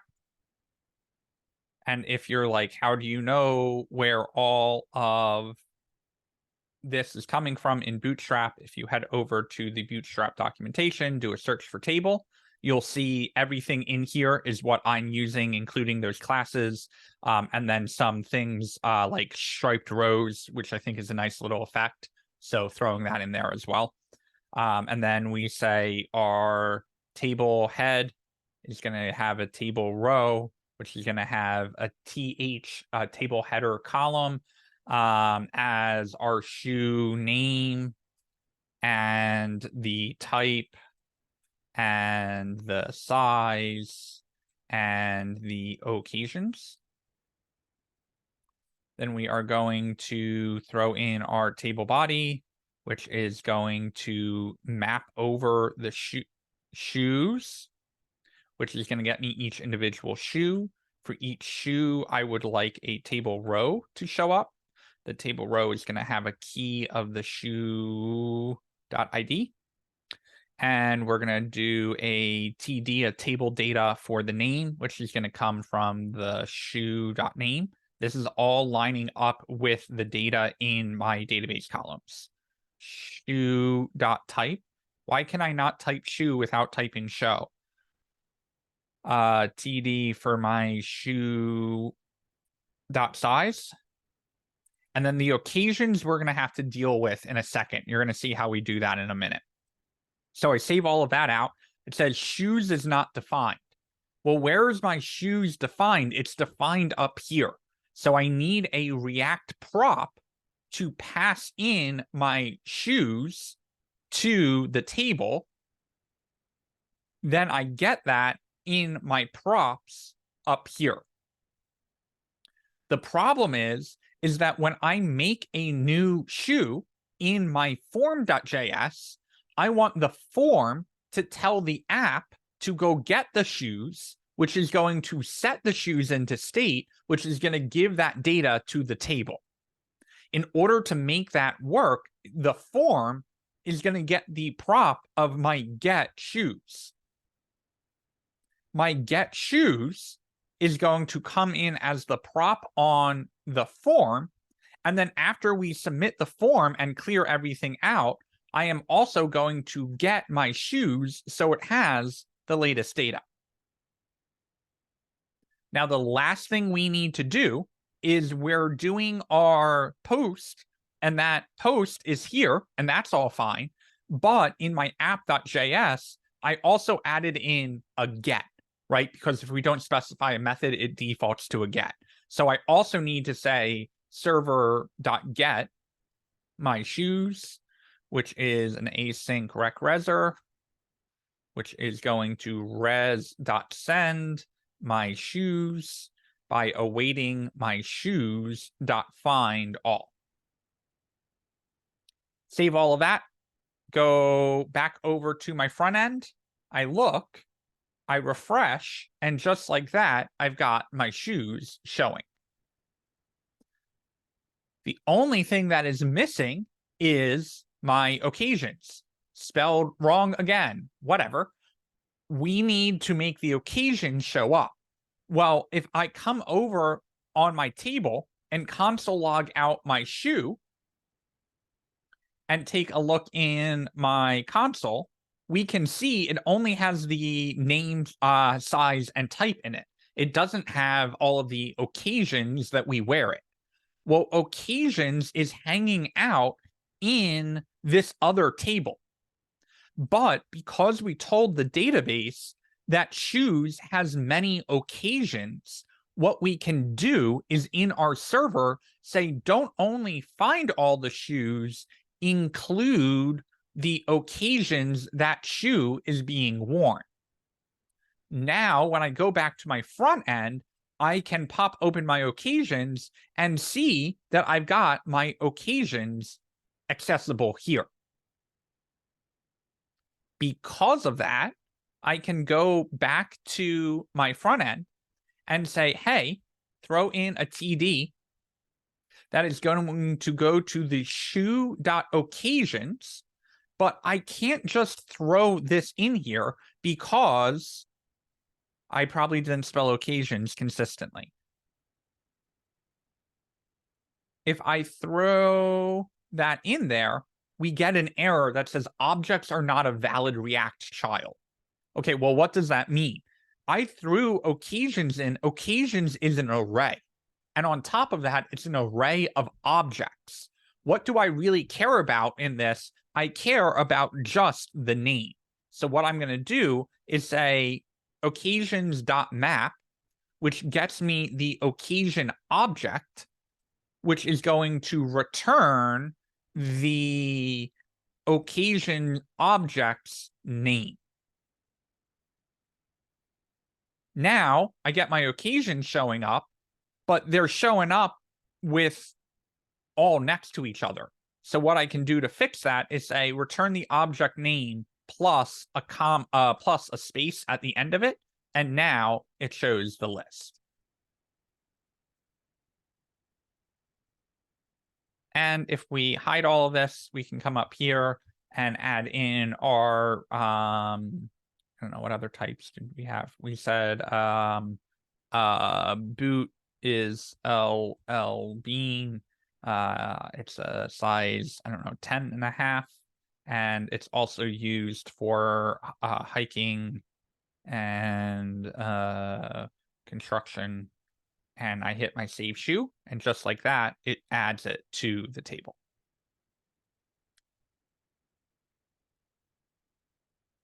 And just like that, we've got a database for shoes. Proof that you can do a full stack application in under 3 hours, under 2 hours. Plush. On your backend, on that line, find all, include occasions. Like, why did we put that inside an array? Because is it not like an array itself in the database? I think it will work without the array. Yes, it will work without the array. If you had multiple associations with that, like if you had a teacher that had many students, but the teacher was also assigned to many parents, you could put the array in and then say occasions or students, comma, parents. And it would actually do a multiple association across multiple tables. So you only need that array there if you're doing multiple tables, but SQLize is smart enough to say, if it's not an array, just include that one thing. If it is an array, include everything that is inside of it. Gotcha. Another question I have is like, on your front end, why did you do, why is it pulling it, why is occasions pulling in as an object, like, and not an array? It is an array of objects. Okay. Okay. So if we look at that data again, you can see occasions is an array because we can have multiple occasions. But when we look inside the object for that, it's got the ID, it's got the shoe ID, it's got the time that that occasion was created. It's got a lot of data, right? Because it's the whole row of the database. So we first deal with the array, we map over all the occasions, and then we deal with the object by saying all we really care about is the name. Okay, understood. Thank you. And I think we could actually also do this. We could say after we map over all of the names, join them with a comma and a space. Nope, I put that in the wrong spot here. And that would also work and is a slightly nicer interface. Join is smart enough to not do it on the last item. If we did a comma and a space on our return, the last item would have a comma at the end of the list. So that join is a nice little hack to say, oh, we're mapping over an array. Now join that array together with the comma and the space. Yes, Blush.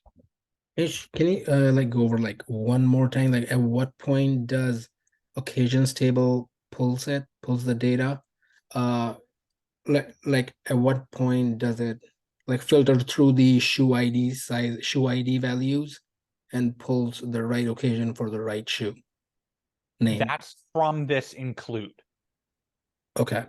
So That's we tell the database here that shoe ID is the foreign key that links it to the ID in the shoe table. So this is how the database knows what IDs line up.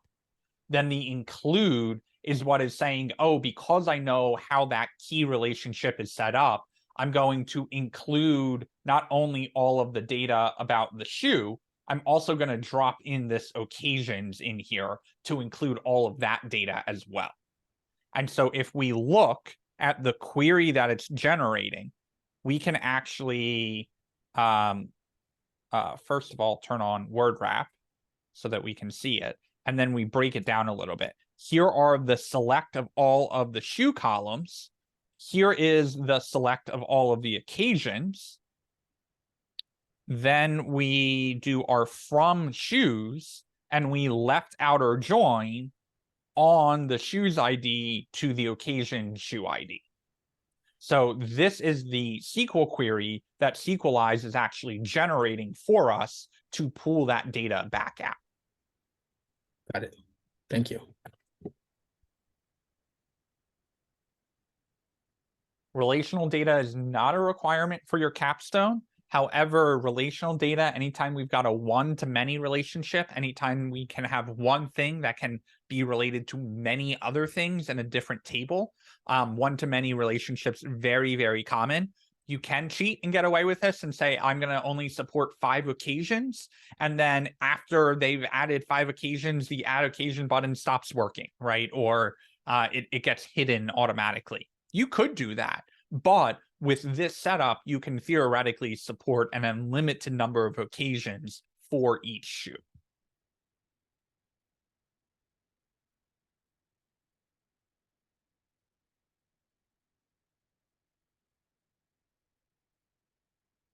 Do we have any other feature ideas?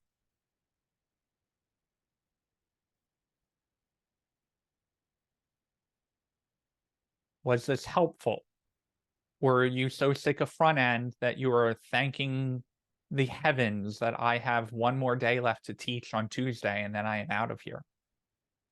And then Nathan comes in, and then you have your career week module, and then you're stuck with me for 3 days of graduation prep, and then you graduate. Finish line's right around the corner. And anyone who demoed tonight is in the on track category or already meeting requirements. So pat yourselves on the back for that. Anything else you were trying to do in your capstone and you're curious to see how I would do it in this little project? We invested in the setup and all the hard stuff. Pretty easy to add anything new from here. Is there anything in my project that we could work on, or should it still be saved for a one-on-one? I want you to give the backend setup and the save button a shot on your own. And several other students can attest in their one-on-ones that you know, we get the momentum going, and then we kind of let the ship sail, and we let you add in those little features at the end. I will say that in the Slack channel for the CIC C5, if you go up a little bit, there are some steps that I posted in here. This is a form submission, so it will be a little bit different than your save button, but this should hopefully kind of guide you in the right area of how do I save the information? How do I get it back? So give that a try on your own. And then if you still need help, feel free to schedule a one-on-one with me. Would you also say the same for the attributes that the API provides, like for vegans or people with allergies? We can take a look at that if you want. Okay. I don't know. I gotta get everything back up, so just give Yep. me a moment. Yeah, no problem. Anyone else have ideas while Rain is getting set up?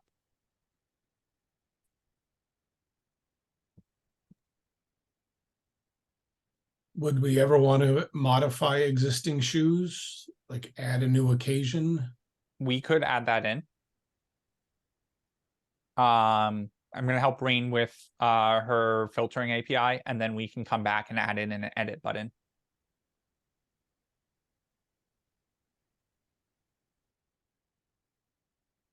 Yeah, just give me a second. I gotta log back in to the API. Here, while you get that set up, I'm going to add in this edit button quickly.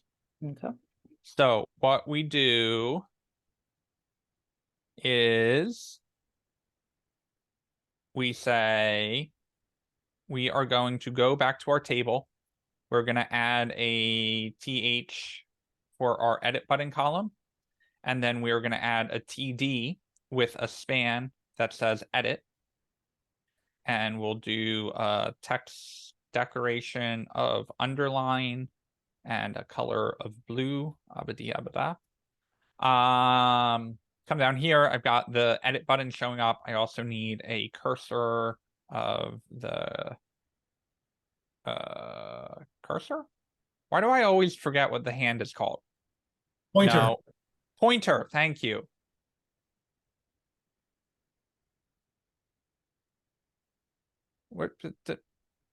Okay, there we go. Then we're gonna say on click of this edit button, set edit to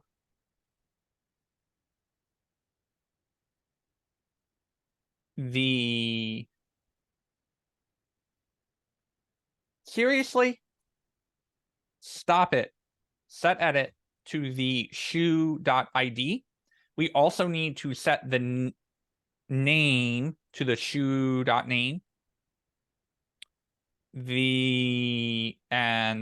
the size to the shoe.size.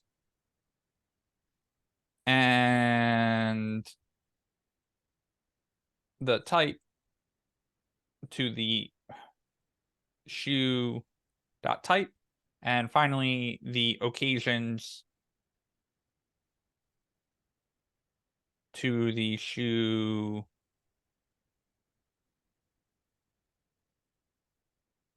occasions. And I probably did not spell, oh, crappers. I don't have access to any of those because I'm down in my table. And all of that happens up in my form.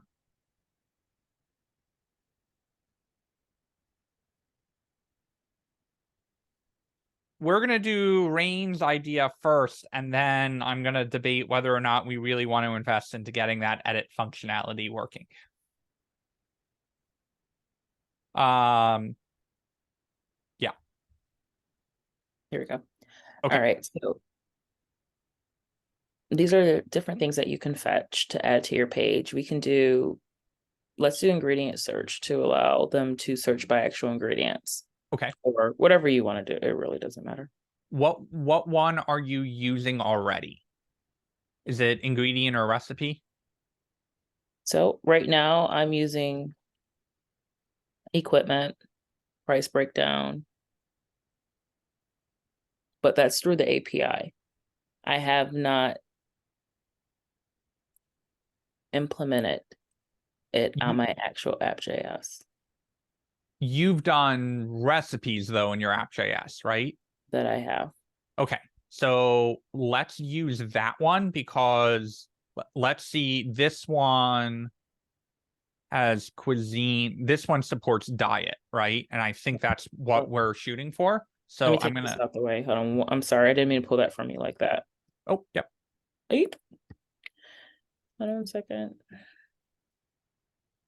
There we go. Oh, Okay. it didn't go away. Here we go. Okay.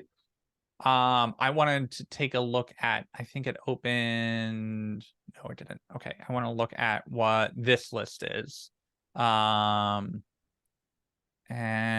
do they, okay, they don't give us like the key of this, which is kind of annoying because I don't know if it's gluten-free or lowercase. I don't know if you put a space in it. I don't know if there's a dash.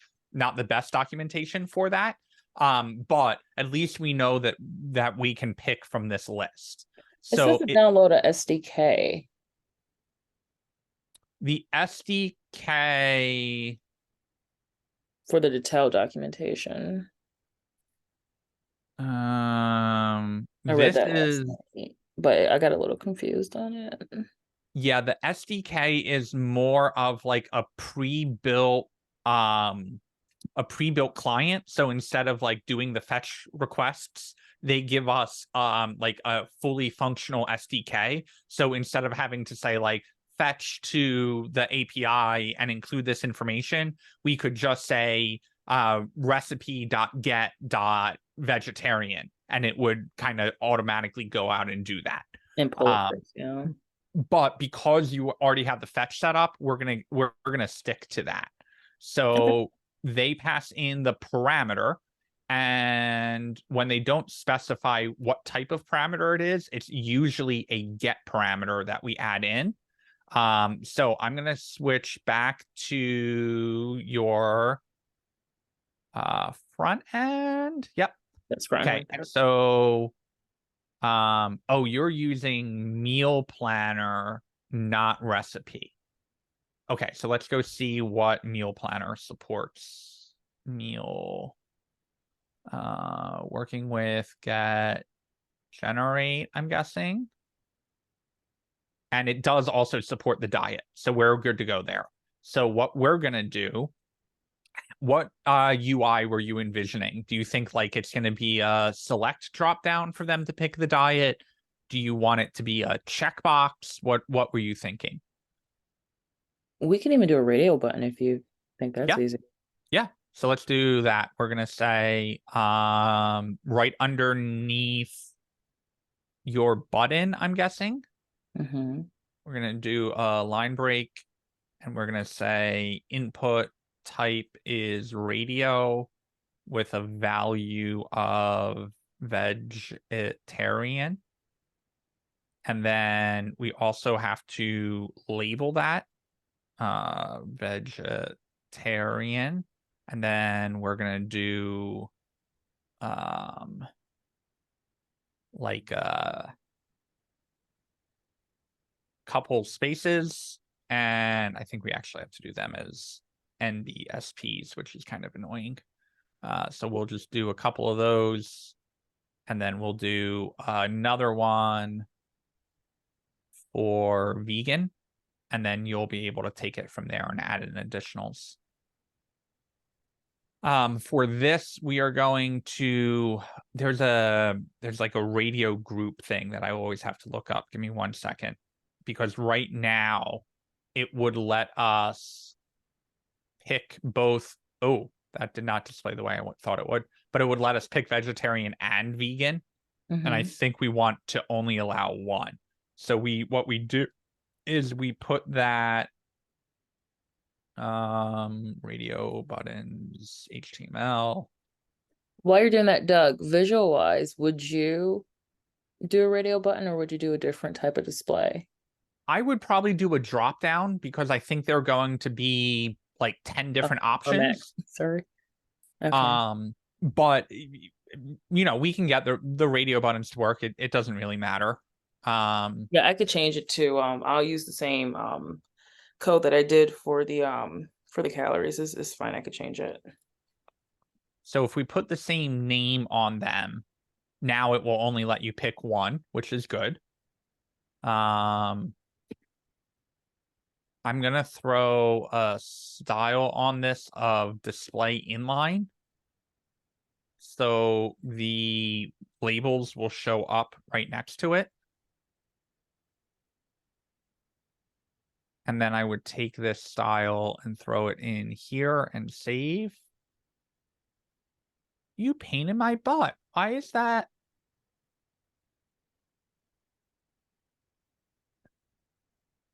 Don't feel bad. I've cried a little bit doing this some nights. Not like boo-hoo, but just, you know.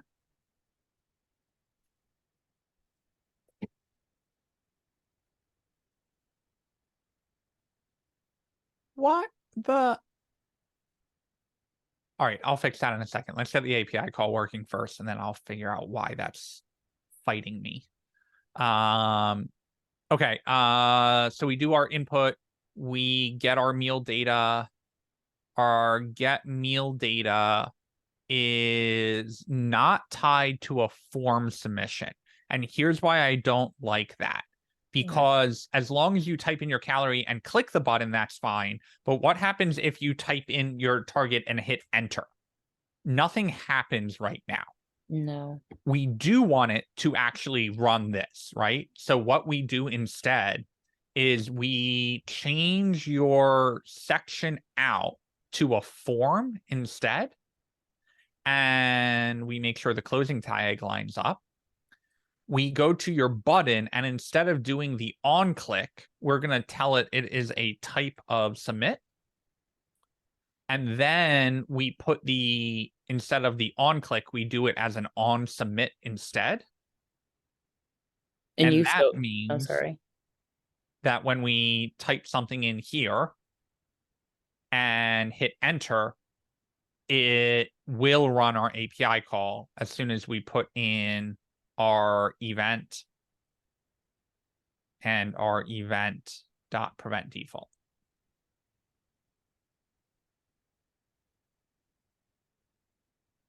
So 200, I hit enter, and now it's getting our API call. Nice. Did you have a question? No, I was going to say you actually did show us how to do the submit, and as well as I believe it was one of the modules on the free code camp. Yep. Earlier on in the cohort. Yeah. I broke some of your styling by making this a form though. So I'm going to put it back into a section, and that should bring that styling back for you. Okay, that you had some padding and stuff on that, so I wanted to get that back for you. And now, because we changed it to the submission of the form, we can also get access to the event details, and that we can say something like, if let the filter equal an empty string, and if the event target elements dot diet, let's just see what's in that, because I actually don't know what that will look like. So I save, I pop open your console, I hit console, I go to vegan and hit get. Ooh, don't run away from me. It has the value inside of it of what I'm going for. And that's well, will it let me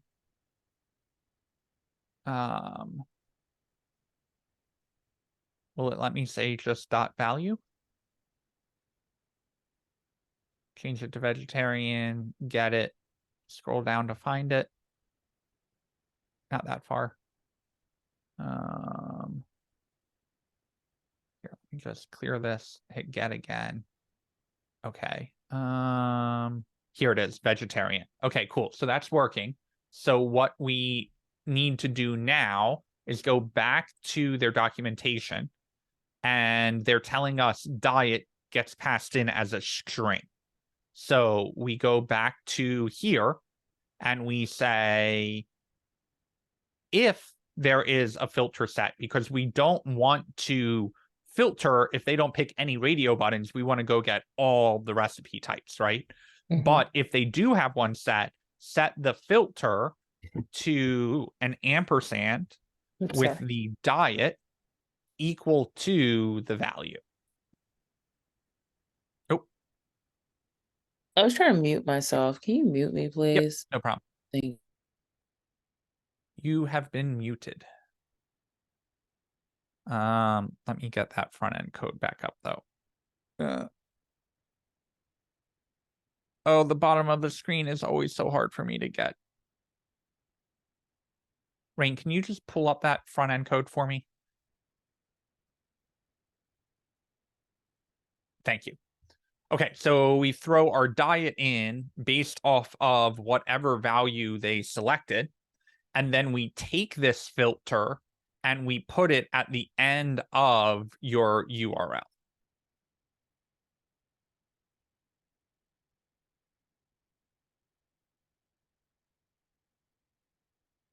We save, we come over here, we go back here, I refresh the page to clear everything out, and I'm gonna search for 3,000 calories with no filter, and I'm getting chicken stuff. And then if I go for vegan and hit get, instead I only get vegan responses. So that's cool. I do want to fix this stupid radio button because I don't know why it's not. You know what I'm gonna do? I'm gonna do Bootstrap, and I'm gonna look at how they do a radio button. MDN says the label has to have a 4. I don't know if that affects the layout though. I'm gonna borrow everything that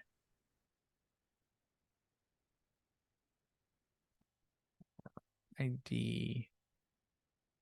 So they do form check input and form check label. So let's see if that will help us.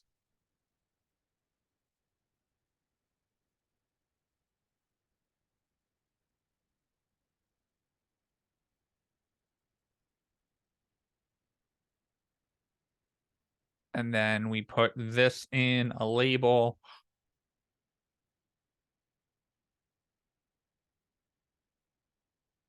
That over there.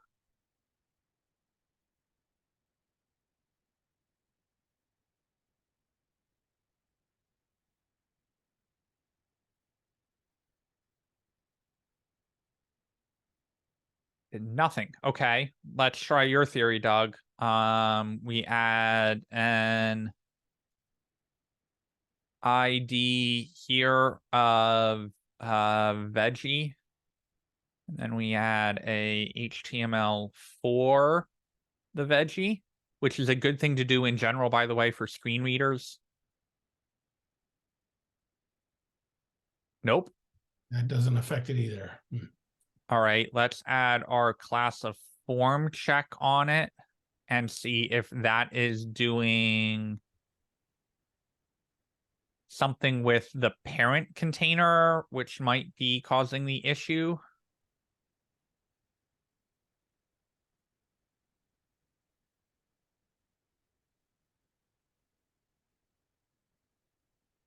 There we go. Palash, this form check, that's actually a good question of, is that using Flexbox? You can always inspect and see what's going on under the hood. So if we look at form check, it isn't using Flex, it's using display block. I can take out, before I forget, this style inline. So that must mean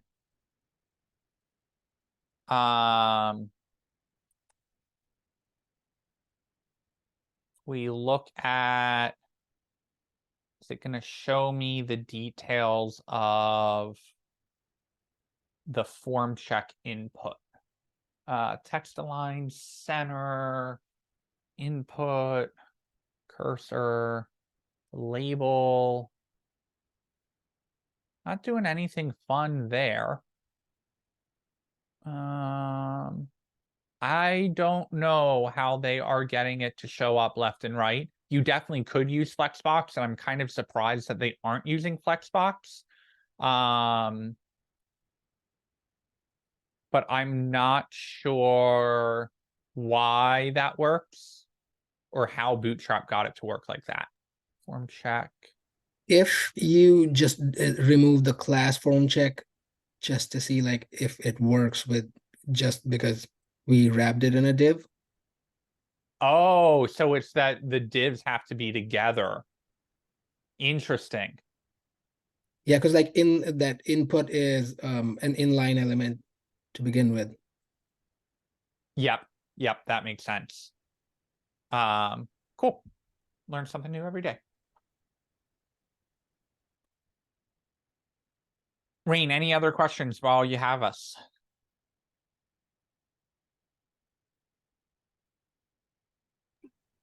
No, thank you. That was very informative, and I'm gonna go ahead and probably change those radio buttons to a drop down like I did above that. I think it'll be a little bit more cleaner, as you mentioned. Thank Cool. you. Yeah, no problem. Other things for tonight. Flush. Can you show using that table form setup, like how would we pass at least, or just merely just one prop from one child component to another? If it's So not we're too much. we are already passing a prop around. We are passing our app, we've got our shoes, and we pass that in two different places. We pass shoes to the table, so it knows all of the data of the shoes to render. And then we also pass the get shoes down into the form component so that it can call get shoes to update the state. We could pass in the problem is that in this form, we have all of this state in here that is not accessible up in the app level. So what we would have to do is hoist, they call it hoisting, of taking it from the child and hoisting it up to the parent, where you could just cut and paste all of them in here, but then you would have to pass down the value and the set for everything inside of this form. So if we were going to get an edit button to work, we would want to rethink where we were storing our state, and potentially, instead of storing it all as separate use states, we would have something like set form values, which would be one object that would store all of the values of the form in that. So we would have to do some refactoring to get an edit button to work, which is, to Rain's point, why it's important to wireframe and mock up things, because if that edit button, if we knew about that when we wrote this code, it would be a lot easier to refactor it or to build it out that way initially. But hypothetically, if you could add in an edit button, it could ask for just the name that you wanted to change it to. That would go make a patch or a put request in the backend. The backend would find it in the database, update it, save it, and then the front end would call get shoes again, and that would update the data.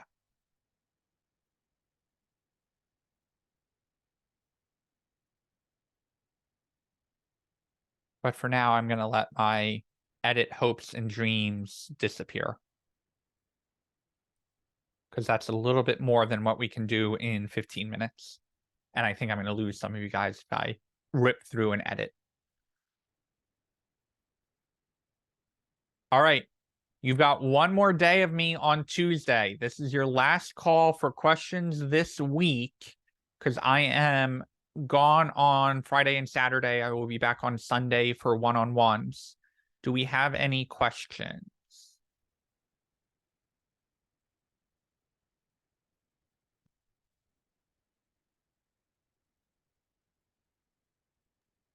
I have one.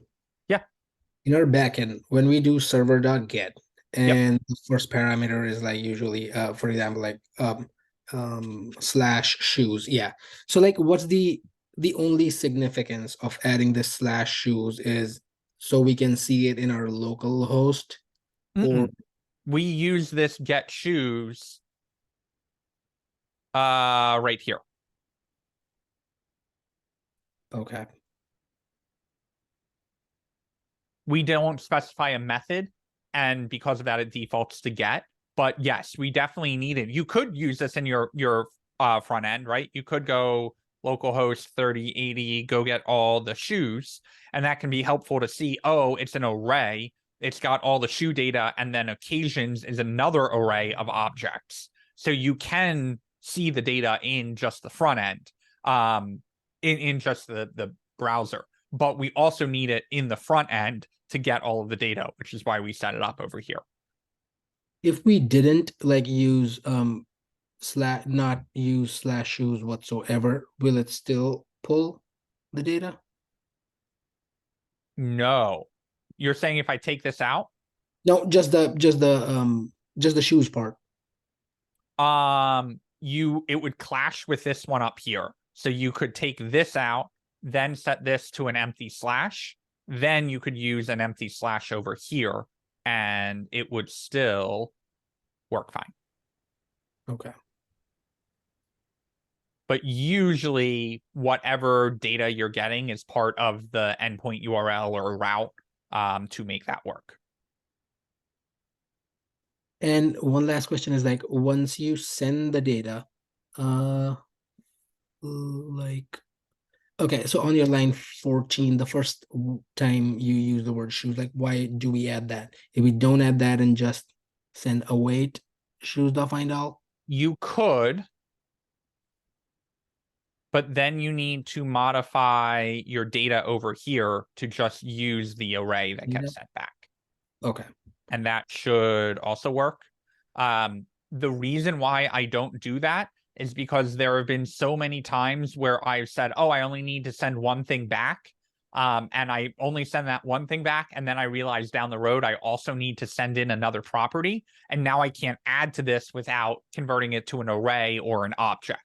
So generally, I like to put everything in an object so it is easy enough for me to throw a comma right here and send back additional data if I want to. But not a requirement. You can send an array back directly. That is still valid JavaScript. Makes sense. Thank you. Yeah, great questions. Any other questions for the evening?